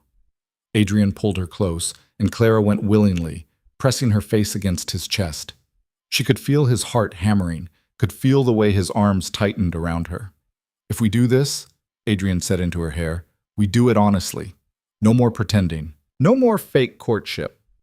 Clara pulled back to look at him. What are you saying? I'm saying if we're going to court, let's actually court. See where this goes. No agreements, no time limits, just us. Clara's breath caught. And Edmund? Adrian's expression hardened. Let him try something. I'll bury him. Clara almost smiled. That's very dramatic. I'm a dramatic person. You're really not. Adrian's lips curved. Maybe you bring it out in me. Clara stood on her toes and kissed him. It was soft at first, tentative, but then Adrian's hand came up to cup the back of her head and the kiss deepened. Clara felt heat bloom in her chest, spreading through her limbs. When they finally broke apart, both of them were breathing hard. That was Clara started. A mistake? Adrian offered. I was going to say inevitable. Adrian laughed, and it was the first time Clara had heard him laugh without bitterness. We should go back downstairs, he said. Before I do something else I'll regret. Would you regret it? Adrian's eyes darkened. Ask me later. They returned to the dining room, and this time when they sat down to eat, the tension was different. Electric, charged with possibility. They talked for hours, about everything and nothing. Adrian told her about his childhood, about his brother who lived in Scotland and wrote him letters begging him to visit. Clara told him about her sister, her parents, the life she'd imagined having before it all fell apart. It was past midnight when Clara's carriage finally arrived. Adrian walked her to the door, his hand warm on the small of her back. "Will I see you tomorrow?" Clara asked. "You'll see me every day if I have my way." Clara smiled. "Good." She started down the steps, but Adrian caught her hand. "Clara." She turned. "I meant what I said. About caring. About trying." Clara's heart swelled. "I know." "And if Edmund comes after us, let him," Clara said firmly. "We'll face him together." Adrian nodded, and Clara saw something shift in his expression. Relief, maybe, or hope. She climbed into the carriage, and as it pulled away, she looked back to see Adrian still standing in the doorway, watching her go. For the first time in months, Clara felt like she was exactly where she was supposed to be. But the peace didn't last. The next morning, Clara woke to Sophie shaking her shoulder urgently. "Miss, you need to see this." Sophie held out a newspaper, her expression stricken. Clara took it, her stomach already sinking. The headline screamed across the front page, "Disgraced Heiress Ensnares." "Grieving Duke, Ashford heir speaks out." Clara's vision tunneled as she read the article. Edmund had given an interview, a detailed, vicious account of their broken engagement, painting Clara as unstable and manipulative. He claimed she'd thrown herself at Adrian, that she was using him to get revenge, that the Duke was too grief-stricken to see he was being taken advantage of. But it was the quote at the end that made Clara's blood run cold. "I only speak out now because I fear for his Grace's well-being. Miss Whitmore is not the woman she pretends to be. She's vindictive, emotionally unstable, and dangerous. I hope the Duke realizes this before it's too late." Clara's hand shook so hard the paper fell to the floor. "Miss?" Sophie's voice was worried. Clara stood, fury and panic warring in her chest. "Get me dressed. Now." "Where are you going?" "To fix this." 30 minutes later, Clara stood in the foyer of the Ashford townhouse, her face set in stone. The butler tried to turn her away, but Clara pushed past him. "Tell Lord Ashford I'm here," she demanded. "Now." Edmund appeared at the top of the stairs, his expression wary. "Clara, you shouldn't be here." "Get down here," Clara said, her voice deadly quiet. Edmund descended slowly, and Clara waited until he reached the bottom step before she slapped him. The crack echoed through the foyer. Edmund's head snapped to the side, and when he looked back at her, his eyes were blazing. "How dare you? How dare I?" Clara's voice rose. "You published lies about me. You called me dangerous, unstable. It's not lies if it's true. You bastard." Clara's hands clenched into fists. "You know none of that is true." "Do I?" Edmund's jaw was tight. "You're trying to ruin my marriage, Clara, flaunting yourself with Blackmore, making me look like a fool." "You are a fool," Clara spat, "and you made yourself look that way when you left me for Margaret. I had nothing to do with it." "You're trying to make me jealous. I don't care enough about you to try." Clara's voice cracked. "I'm done with you, Edmund. Done. But apparently you can't stand the thought that I've moved on while you're stuck in a loveless marriage." Edmund's face flushed red. "My marriage is none of your concern." "Then stop making my life your concern," Clara shot back. "Retract the article. Admit you lied." "I won't." "Then I'll sue you for libel." Edmund laughed. "With what money? Your father won't fund a lawsuit against me." Clara's stomach dropped. He was right. Her father would never.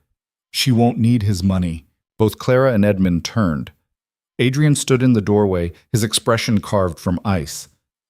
"Your Grace," Edmund stammered, You didn't expect me to find out?" Adrian moved forward, and Edmund actually took a step back. "Or you didn't expect me to care?" "I was only trying to what? Destroy her reputation? Ruin her life? All because you can't stand that she's better off without you?" Edmund's mouth opened and closed. "I was protecting you." "Don't!" Adrian's voice was lethal. "Don't insult my intelligence. You were protecting yourself, your pride, your pathetic ego." "She's using you." "She's done nothing but exist," Adrian interrupted. "And apparently that's enough to terrify you." Edmund's face darkened. "You'll regret this. Both of you." "The only person who's going to regret anything," Adrian said softly, "is you." He pulled an envelope from his coat and threw it at Edmund's feet. "What is that?" Edmund asked. "A lawsuit for libel, defamation, and slander. You have 48 hours to retract your statement and issue a public apology. If you don't, I'll see you in court.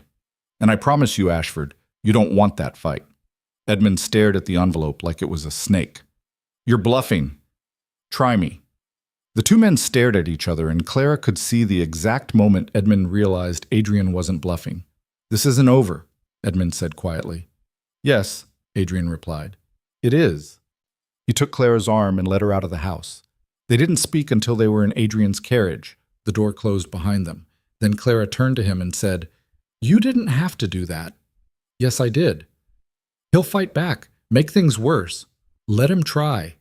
Adrian's expression was hard. "I meant what I said, Clara. I'm done letting people like him win." Clara felt tears prick her eyes. "Thank you." Adrian pulled her close, and Clara buried her face in his chest, her shoulders shaking.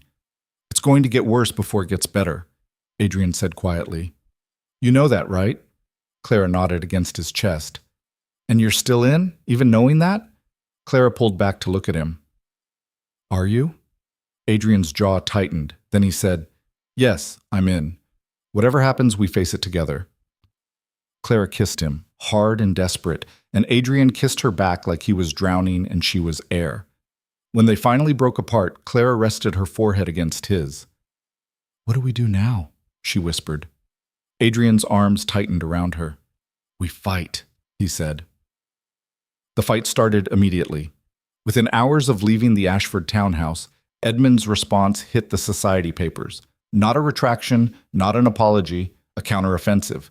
He claimed Adrian had threatened him, that the Duke of Greymore had used his title and wealth to intimidate a concerned friend into silence. He painted himself as the victim, a man simply trying to protect another from a manipulative woman. The scandal sheets ate it up.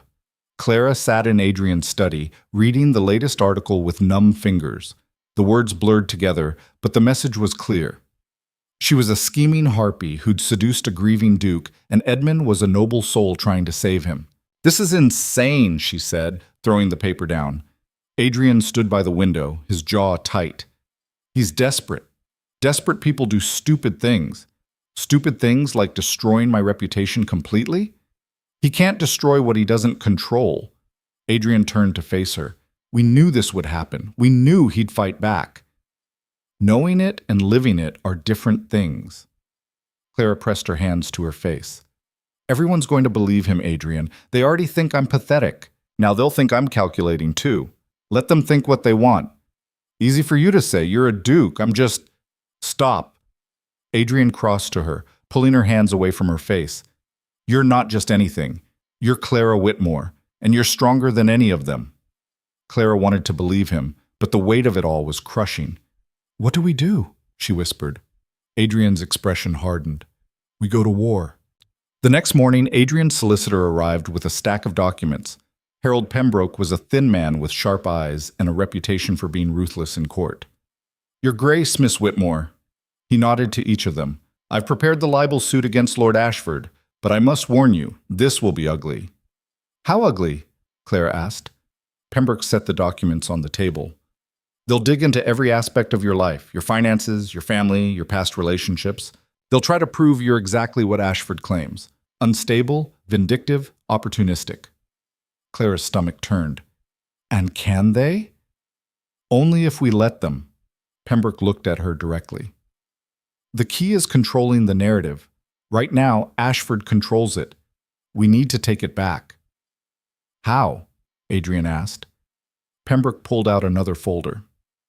"We tell your story, the real one, before he can twist it further." Clara stared at him. "You want me to go public?"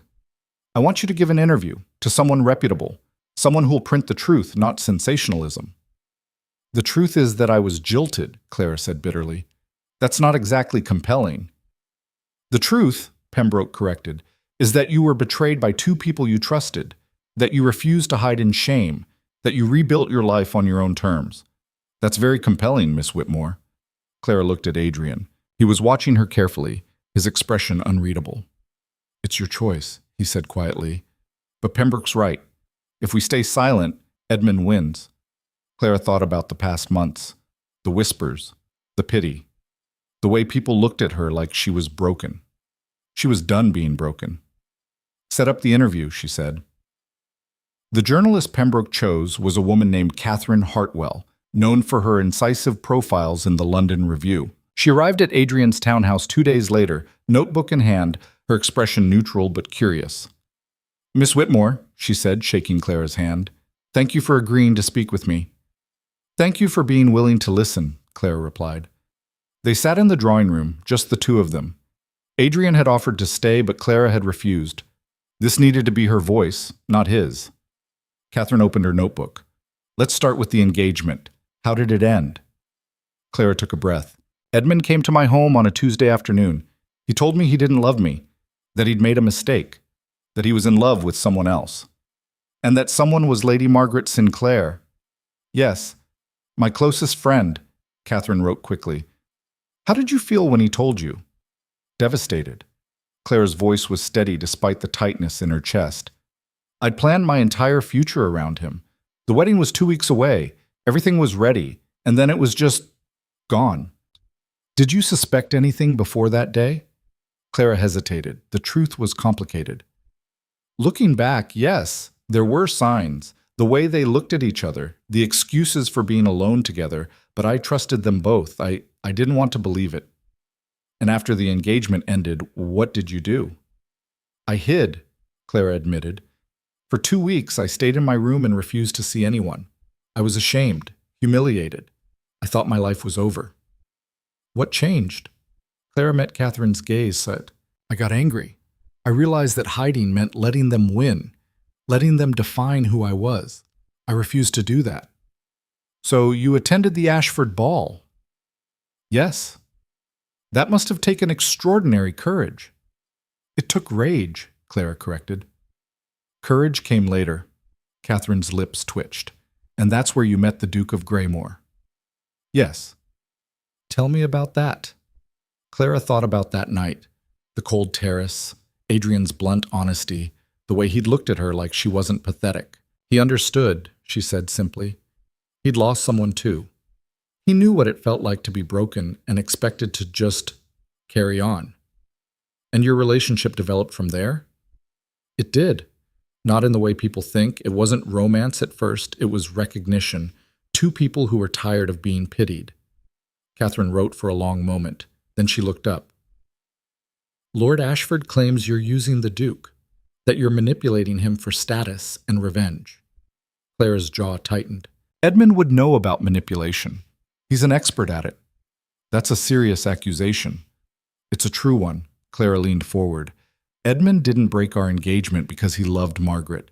He broke it because her dowry was larger than mine, because her family's political connections were more useful. He calculated the value of each relationship and chose the more profitable one." "Can you prove that?" "I have letters," Clara said. "Correspondence between Edmund and Margaret that started months before he ended our engagement. Love letters, Mrs. Hartwell. Written while he was still planning to marry me." Catherine's eyes widened. "You have these letters?" "Margaret was careless with them. She left one in my drawing room after a visit. I found it after Edmund broke the engagement. When I confronted her, she admitted there were more." "And you kept them?" "I kept one," Clara said, "as insurance, in case Edmund ever tried to rewrite history." Catherine set down her pen. "That's dynamite, Miss Whitmore." "I know." Clara's voice was hard. "But I didn't want to use it. I wanted to move forward, not backwards. Edmund forced my hand. Will you let me see it?" Clara hesitated. This was the line. Once she crossed it, there was no going back. "Yes," she said finally. She retrieved the letter from her reticule, creased and worn from being folded and refolded. She handed it to Catherine, who read it silently. When Catherine looked up, her expression had changed. "This is dated 3 months before your engagement ended." "Yes." "And in it, Lord Ashford promises to find a way to be with Lady Sinclair, to handle the Whitmore situation delicately." "Yes." Catherine folded the letter carefully. "May I print this?" Clara's heart hammered. "Yes, but I want one thing in return." "What's that?" "I want you to print the truth. Not the scandal, not the gossip, the truth. That I was betrayed by people I trusted, that I refused to hide, that I'm not ashamed of who I am or who I'm with." Catherine studied her for a long moment. Then she said, You're not what I expected, Miss Whitmore. What did you expect? Someone bitter, broken. Instead, you're... Catherine paused. Fierce. Clara felt something loosen in her chest. I had to be. The interview ran 3 days later. Clara read it in Adrian's study, her hands shaking. Catherine had kept her word. She'd printed the truth, the whole truth. Clara's heartbreak, her rage, her refusal to disappear. And the letter, the damning, undeniable proof that Edmund had planned his betrayal months in advance. The response was immediate and explosive. By noon, Edmund's denials were plastered across every paper. He claimed the letter was forged, that Claire had fabricated it out of spite, that she was a liar and a fraud. But the damage was done. Margaret broke her silence that afternoon with a statement so brief it was almost funny. I have no comment except to confirm that my correspondence with Lord Ashford began before the end of his previous engagement. It wasn't an admission of guilt, but it was close enough. Society erupted. Suddenly, Clara wasn't the villain. She was the victim. And Edmund and Margaret were the schemers who'd plotted against her. The tide was turning. They're calling for his head, Adrian said, reading through the latest stack of papers. 3 club memberships revoked. Invitations withdrawn. His mother is reportedly furious. Clara should have felt vindicated, triumphant. Instead, she just felt tired. It's not enough, she said. Adrian looked up. What do you mean? Edmund will weather this. Men like him always do. He'll apologize, grovel, make some grand gesture, and in 6 months everyone will forget. Maybe, but you've proven your point. Have I? Clara stood and moved to the window. I wanted to take back control of my story, but all I've done is drag myself through the mud again. Different mud, but still mud. Adrian came to stand beside her. You've done more than that. You've shown people who you really are. And who is that? Someone who fights back. Clara looked at him. Is that enough? Adrian was quiet for a moment. Then he said, I don't know, but it's a start. That evening, they attended the opera. It was Adrian's idea, a public appearance to show they weren't hiding.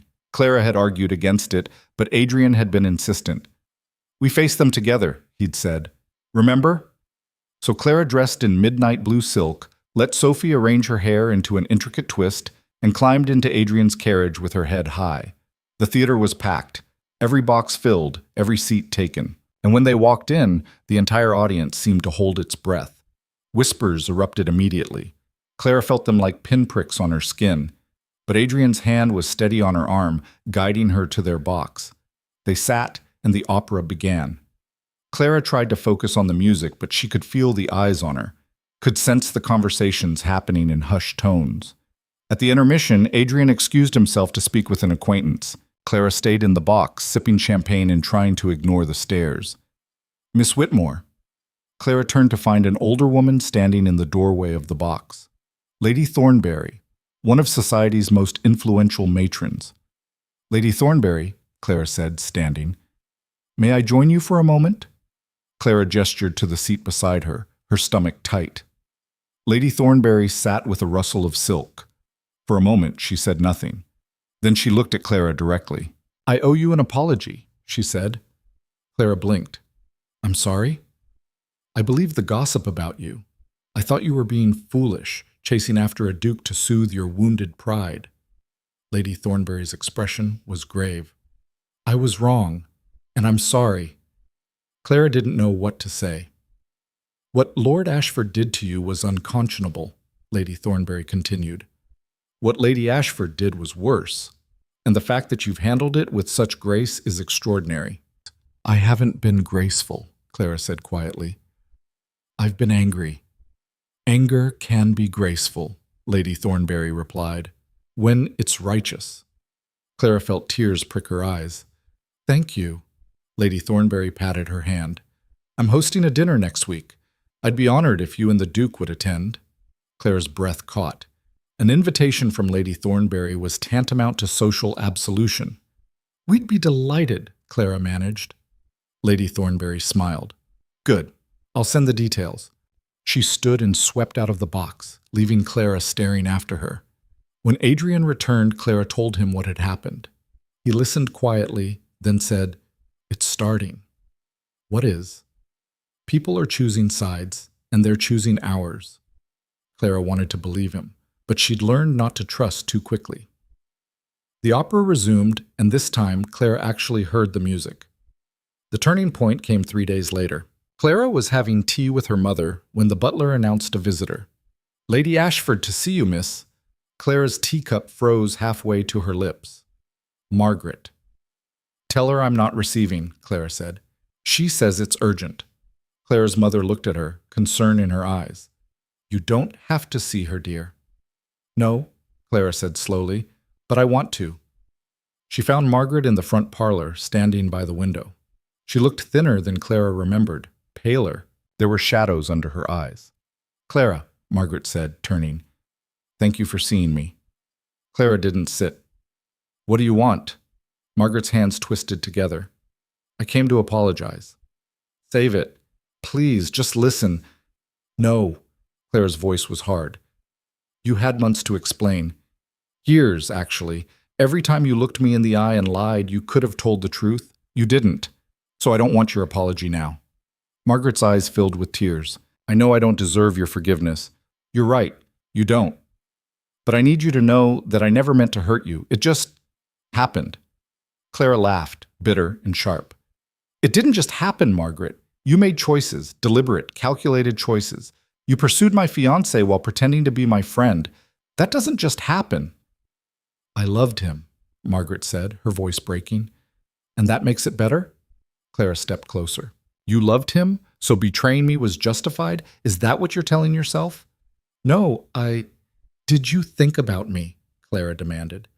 "When you were writing those letters, meeting him in secret, planning your future together, did you think about me at all?" Margaret's tears spilled over. "Every day. And you did it anyway." "Yes." The admission hung between them. Clara felt something inside her crack, not break. She'd done enough breaking, but crack. Let some of the poison out. "Why are you really here?" she asked quietly. Margaret wiped her eyes. "Because Edmund's leaving me." Clara went still. "What?" "He's filing for an annulment. Claims I misrepresented myself, that I'm not the woman he thought I was." Margaret's laugh was hollow. "Turns out I'm not docile enough, not agreeable enough, not valuable enough." Clara should have felt vindicated. Should have been thrilled that Edmund was getting exactly what he deserved. Instead, she just felt sad. "I'm sorry," she said. Margaret looked up, surprised. "You're sorry?" "I'm sorry that you're learning what I learned. That Edmund Ashford is a user, a climber, a man who sees people as assets." "I thought he loved me," Margaret whispered. "He loved what you could give him. There's a difference." Margaret sank into a chair, her composure crumbling. "I've lost everything, my reputation, my marriage, my friends, and I deserve it. I know I do. But Clara, I'm sorry. I'm so sorry." Clara looked at the woman who'd been her closest friend, who'd laughed with her, cried with her, shared secrets and dreams, who'd destroyed her. "I can't forgive you," Clara said. "Not yet. Maybe not ever." Margaret nodded, tears streaming down her face. "I understand. But I hope you find a way forward," Clara continued, "because staying trapped in this, in what we did to each other, that's not living." Margaret looked up at her, something like hope flickering in her eyes. "How did you do it? Move forward?" Clara thought about Adrian, about the choice to stop hiding, about the terrifying leap into something real. "I stopped waiting for permission," she said. "From society, from Edmund, from anyone. I just lived." Margaret wiped her eyes. "I don't know if I can." "You can," Clara said, "but you have to want to." Margaret stood, smoothing her skirts with shaking hands. "Thank you for seeing me."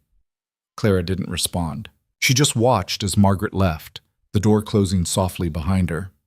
When Clara returned to the sitting room, her mother was waiting. "Are you all right?" she asked. Clara thought about it. Was she all right? "I'm getting there," she said. That evening, Adrian took her to dinner at his brother's home. James Blackmore was everything Adrian wasn't. Gregarious, warm, quick to laugh.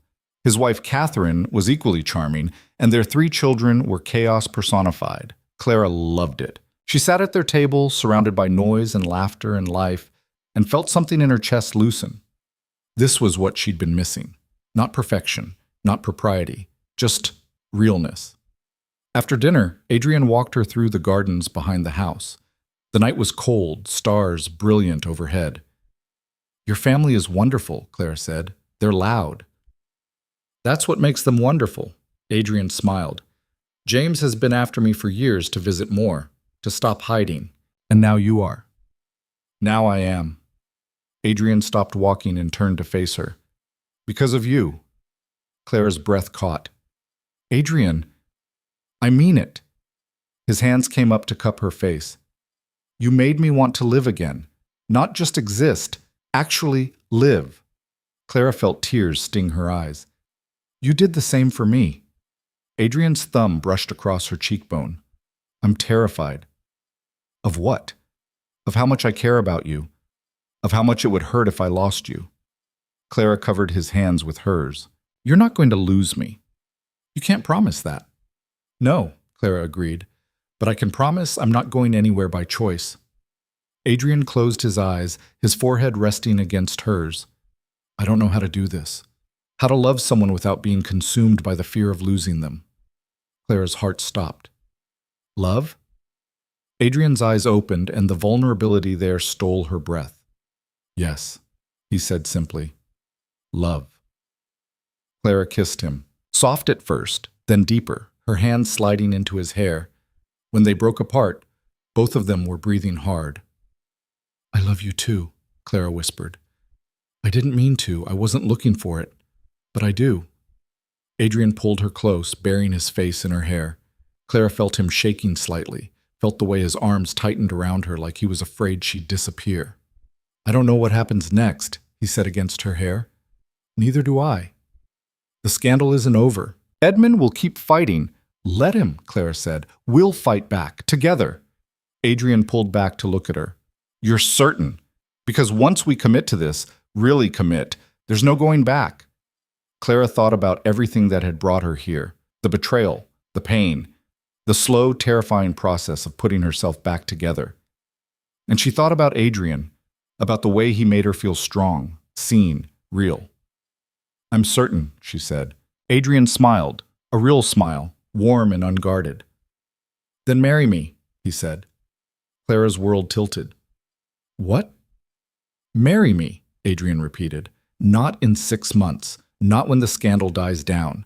Now, soon, because I'm done waiting for the right time. I'm done being afraid." Clara stared at him, her heart hammering. "Adrian, that's insane." "Is it?" "Yes, people will say—" "I don't care what people say." Adrian's hands tightened on hers. "I care about you, about us, about building a life that's actually worth living." Clara felt tears spill over. "You're serious. Completely." "We've only known each other for—" "Long enough," Adrian interrupted. "Long enough to know that you're the person I want beside me. For everything. Always." Clara laughed through her tears. "This is crazy." "I know. People will lose their minds. Probably. My father will have a stroke. I'll send him brandy." Clara laughed again, and Adrian pulled her close. "Say yes," he murmured against her lips. Clara kissed him, hard and fierce. When she pulled back, she was smiling. "Yes," she said. "Yes, I'll marry you." Adrian's answering smile was blinding. They married 3 weeks later, not in a grand cathedral with hundreds of guests, not with months of planning and society's approval. They married in a small church on Adrian's northern estate, with James and Catherine as witnesses and no one else. Clara wore cream silk, simple and elegant. Adrian wore black. They spoke their vows in voices that shook with emotion, and when the vicar pronounced them husband and wife, Adrian kissed her like she was the only thing that mattered. Because she was. The scandal, predictably, was immediate and vicious. But Clara didn't care. She stood beside her husband in the home they would build together, watching the northern coast stretch wild and untamed before them, and felt free for the first time in her life. "No regrets?" Adrian asked, his arm around her waist. Clara leaned into him. Not one. Even though society thinks we're insane? Especially because of that. Adrian laughed, and the sound was full of joy. They'd won. Not perfectly, not cleanly, but they'd won. And that was enough. The northern coast was nothing like London. Here, the wind howled across cliffs that dropped into churning gray sea. The sky stretched vast and empty, more gray than blue even on the clearest days. The land was rocky, stubborn, refusing to yield easily to cultivation or comfort. Clara loved it immediately. The estate house itself was a fortress. Stone walls 3 feet thick, narrow windows, heavy oak doors that groaned when opened. It had been built centuries ago to withstand sieges, and it looked it. Dark, imposing, completely impractical for modern living. Perfect. It's not too late to go back, Adrian said as they stood in the great hall, their voices echoing off the vaulted ceiling. We could return to London, find something more civilized. Clara turned to look at him. Do you want to go back? No. Then why would I? Adrian's expression softened. Because this place is harsh, isolated. You'll be cut off from everything you've known. Everything I've known tried to destroy me, Clara said. I'll take harsh and isolated. Adrian crossed to her, pulling her close. You're certain? Clara looked around the hall, at the ancient tapestries, the worn stone floors, the massive fireplace that could fit 3 men standing upright. It was cold, unwelcoming, entirely unsuited to a woman raised in London society. It was exactly what she needed. I'm certain, she said. They spent the first weeks making the house livable. It was harder than Clara had expected. The roof leaked in 2 places. Half the chimneys were blocked with bird nests. The kitchen hadn't been properly used in years, and the pantry smelled like mice. But Clara threw herself into it with a ferocity that surprised even her. She hired local women to help clean, learned which merchants in the nearby village could be trusted, spent hours scrubbing floors and beating rugs until her hands were raw. Adrian worked alongside her, fixing broken shutters, clearing debris, chopping enough wood to last through winter. It was exhausting, dirty, completely unglamorous. Clara had never been happier. You're smiling, Adrian said one evening as they sat by the fire, both of them covered in dust and cobwebs. I know. Why? Clara thought about it. Because this is mine. Ours. We're building it ourselves, not inheriting something perfect and pristine. Adrian pulled her closer. Even if it means frozen pipes and leaking ceilings? Especially if it means that. Adrian kissed her temple. You're strange. You married me anyway. Best decision I ever made. Clara smiled against his chest. Outside, the wind howled, and the sea crashed against the cliffs. Inside, she was warm and safe and home. But London hadn't forgotten them. The letters started arriving within the first month. Most were from Adrian's solicitor, updating them on the libel case against Edmund. The trial date had been set for spring. Edmund was fighting it viciously, hiring expensive lawyers, making counterclaims. He's desperate, Adrian said, reading through the latest correspondence. His marriage is over, his reputation damaged. The lawsuit is all he has left to hold on to. Clara sat by the window, watching rain streak down the glass. Will we have to return for the trial? Yes, in 3 months. Clara's stomach tightened. 3 months. She'd been hoping for longer, hoping perhaps that she'd never have to face London society again. Hey! Adrian came to stand beside her. We don't have to do this. We can drop the suit, stay here, forget all of it. Clara looked up at him. Is that what you want? I want whatever makes you happy.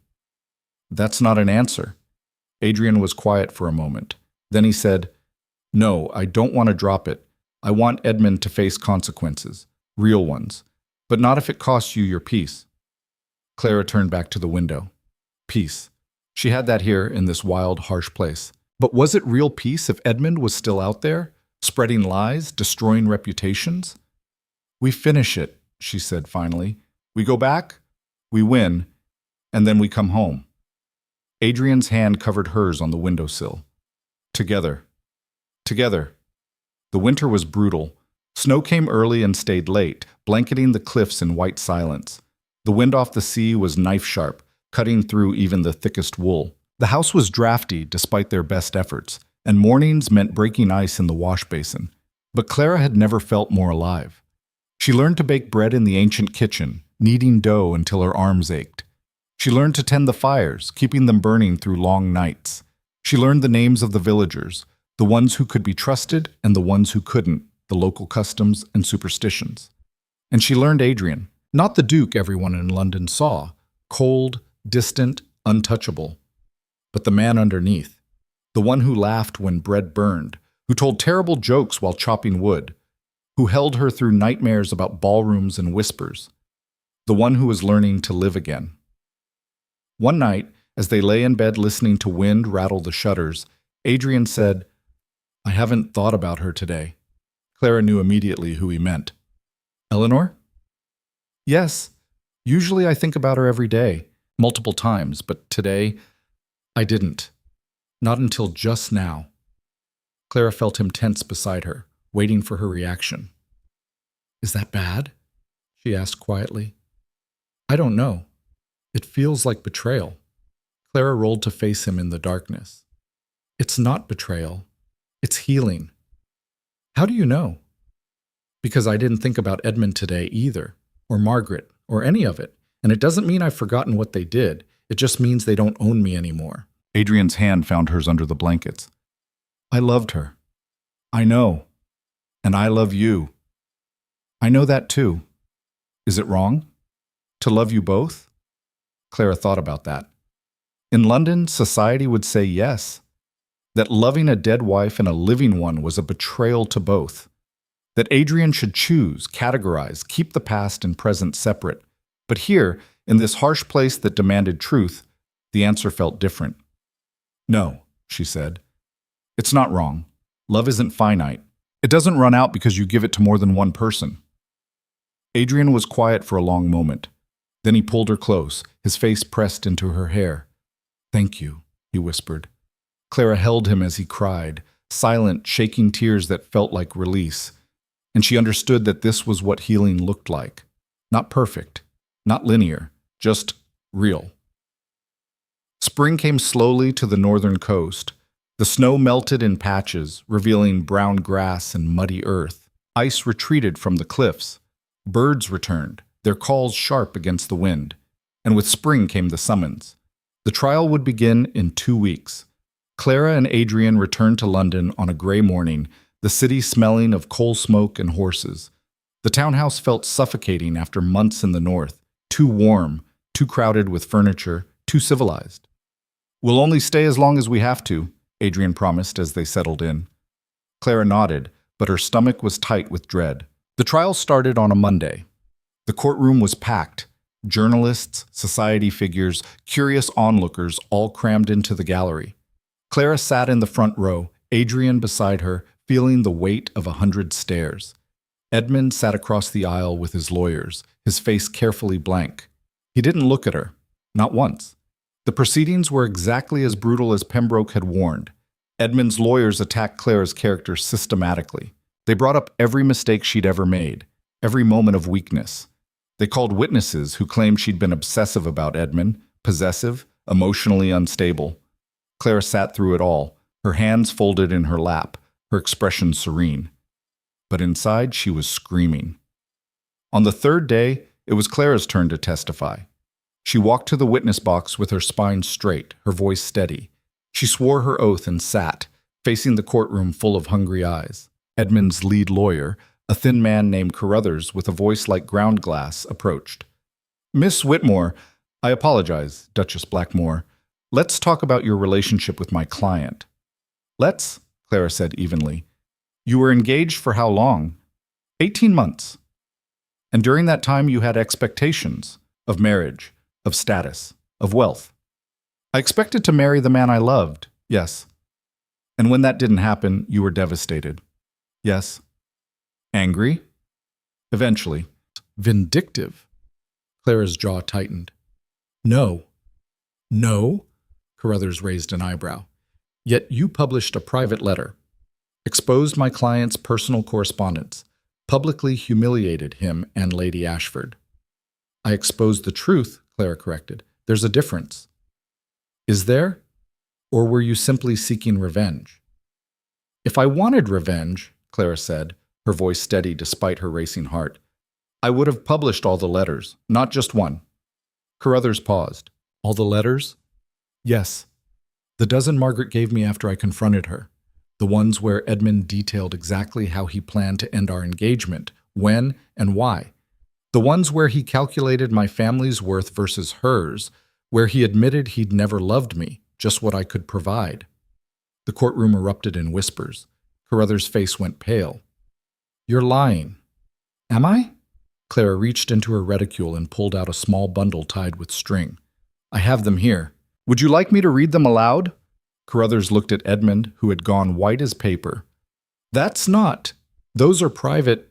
So was the letter you published, Clara said. The one calling me unstable and dangerous. But you didn't care about privacy then, did you?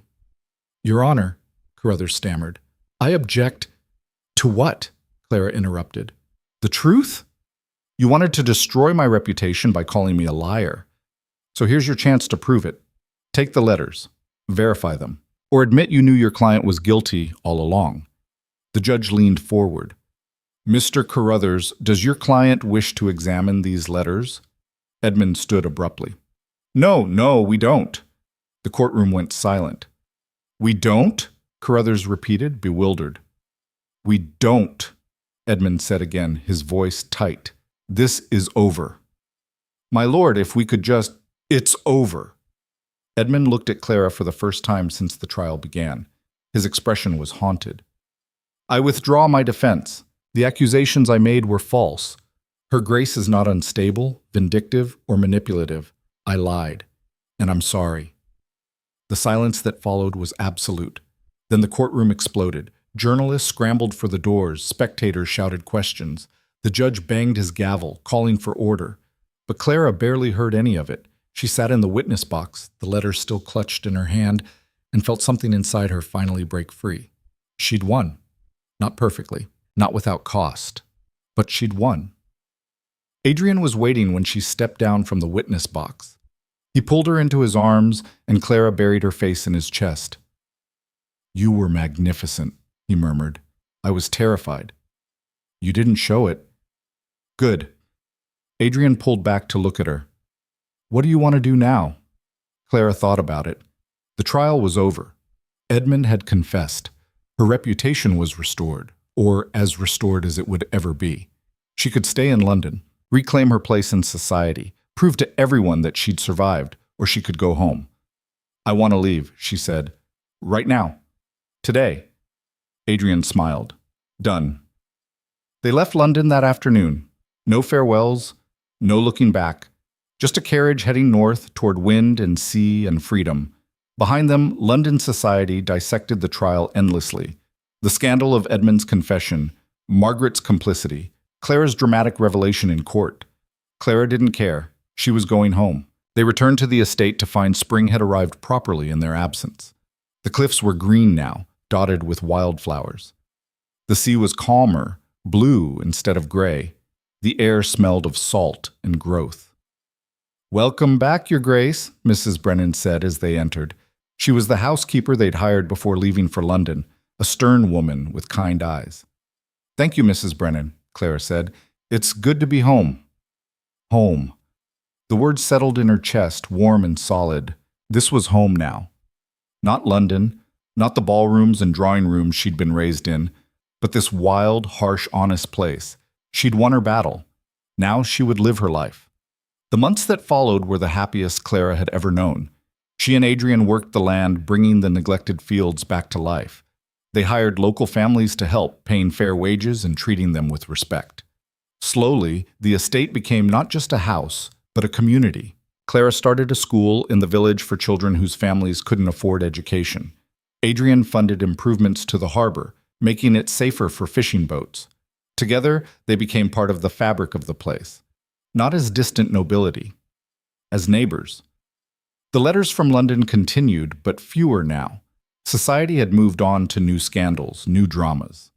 Edmund had fled to the continent, his reputation in tatters. Margaret had retreated to her family's country estate, living quietly, seeing no one. Clara felt sorry for them sometimes, but mostly she felt nothing. They were part of her past, not her present. One evening, as Clara and Adrian sat on the cliffs watching the sunset, Adrian said, "I want to ask you something." "Ask?" "Do you regret it? Any of it?" Clara thought about the question. Did she regret Edmund's betrayal? The humiliation? The pain? "No," she said finally. Adrian looked at her, surprised. "No? If Edmund hadn't left me, I would have married him, lived in London, become exactly the kind of woman I was supposed to be. Proper, accommodating, small. I would have been miserable without ever knowing why. And now? Now I'm free." Clara looked at him. "I'm me.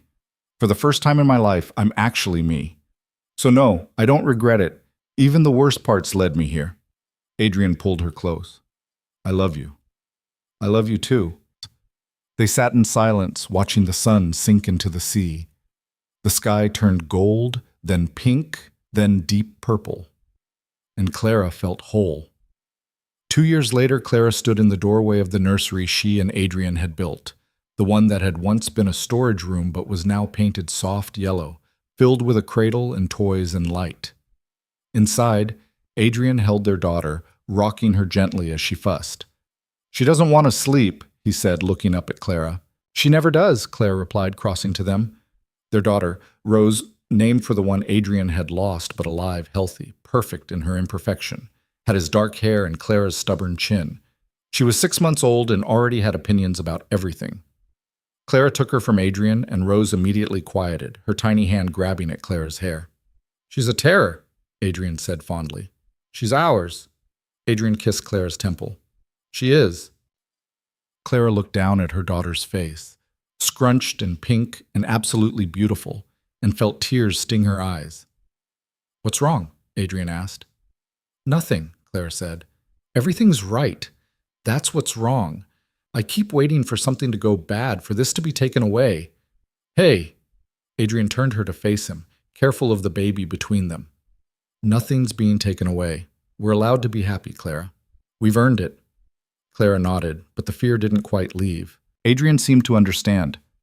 "I'm scared too," he admitted. "Every day. That something will happen to her, to you, that I'll lose everything again. But I'm trying to believe that being afraid doesn't have to mean being paralyzed." "How?" "By choosing to live anyway. By being present. By trusting that even if the worst happens, we'll survive it. Together." Clara looked at him, this man who'd been broken and put himself back together, who'd chosen love despite every reason not to, and felt her fear ease, not disappear. She didn't think it ever would completely, but ease. "Together," she repeated. Rose chose that moment to grab Adrian's nose, making him yelp. Clara laughed, and the sound filled the nursery, bright and real and alive. This was what victory looked like. Not perfection, not an ending tied neatly with a bow, but this messy, imperfect, beautiful life.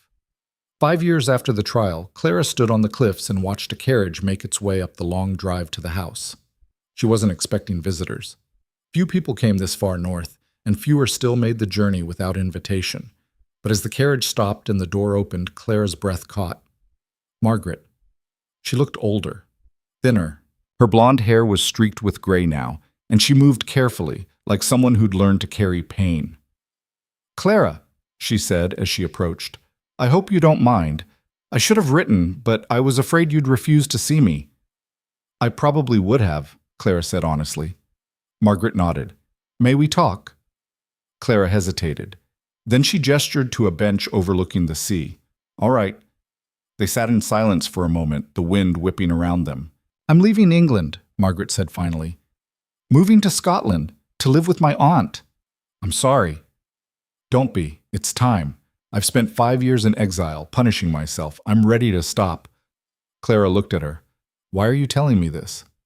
"Because I wanted to see you, to thank you." Clara frowned. "For what?" "For telling the truth. For not letting Edmund win. For showing me that it's possible to rebuild after you've destroyed everything." Clara's throat tightened. "Margaret, I don't expect forgiveness," Margaret interrupted. "I don't deserve it, but I wanted you to know that I'm sorry. Truly. And that I'm grateful you survived what I did to you." Clara looked out at the sea. She thought about hate, about holding grudges, about the weight of anger, and she realized she didn't want to carry it anymore. "I forgive you," she said quietly. Margaret's breath caught. "You don't have to." "I'm not doing it for you," Clara said. "I'm doing it for me, because holding on to what you did, it doesn't serve me anymore." Margaret's eyes filled with tears. "Thank you." They sat in silence for a while longer. Then Margaret stood. "I should go.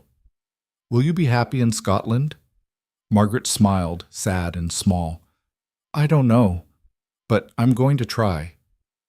Clara watched her return to the carriage and drive away. She felt lighter somehow, like she'd set down a weight she'd been carrying for years. When she turned back toward the house, Adrian was waiting on the terrace, Rose on his hip. "Who was that?" he called. "The past," Clara called back.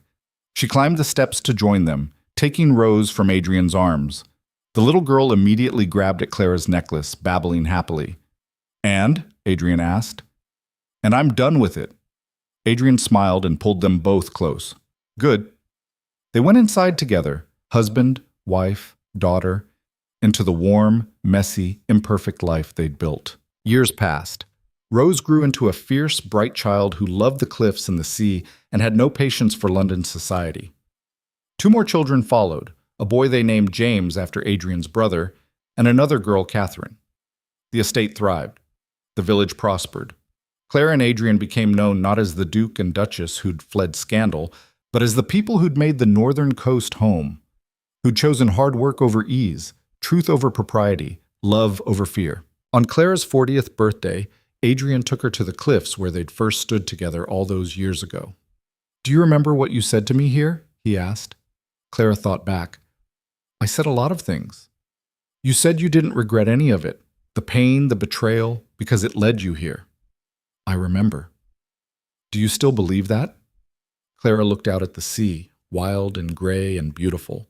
She thought about everything they'd built, the children, the community, the life. She thought about the woman she'd been, desperate, broken, drowning in shame, and the woman she'd become, strong, whole, free.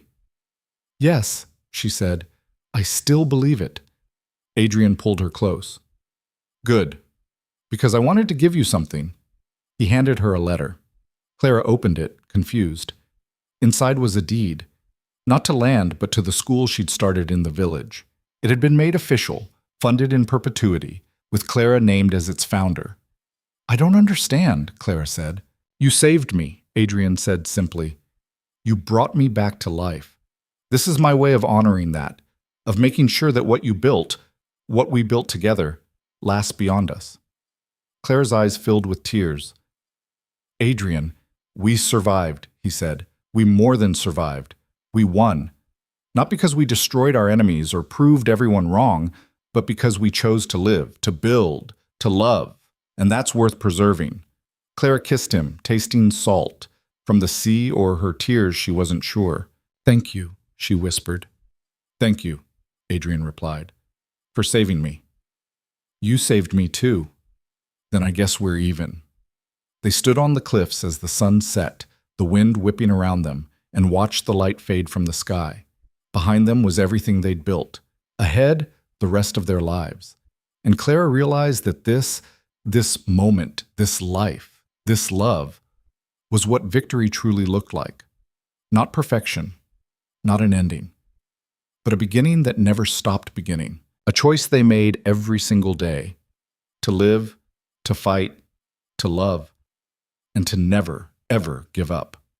The wind carried their laughter out to sea, where it mingled with the crash of waves and the cry of gulls. And on the northern coast, in a place too harsh for most, but perfect for them, 2 people who'd been broken found exactly what they'd been searching for.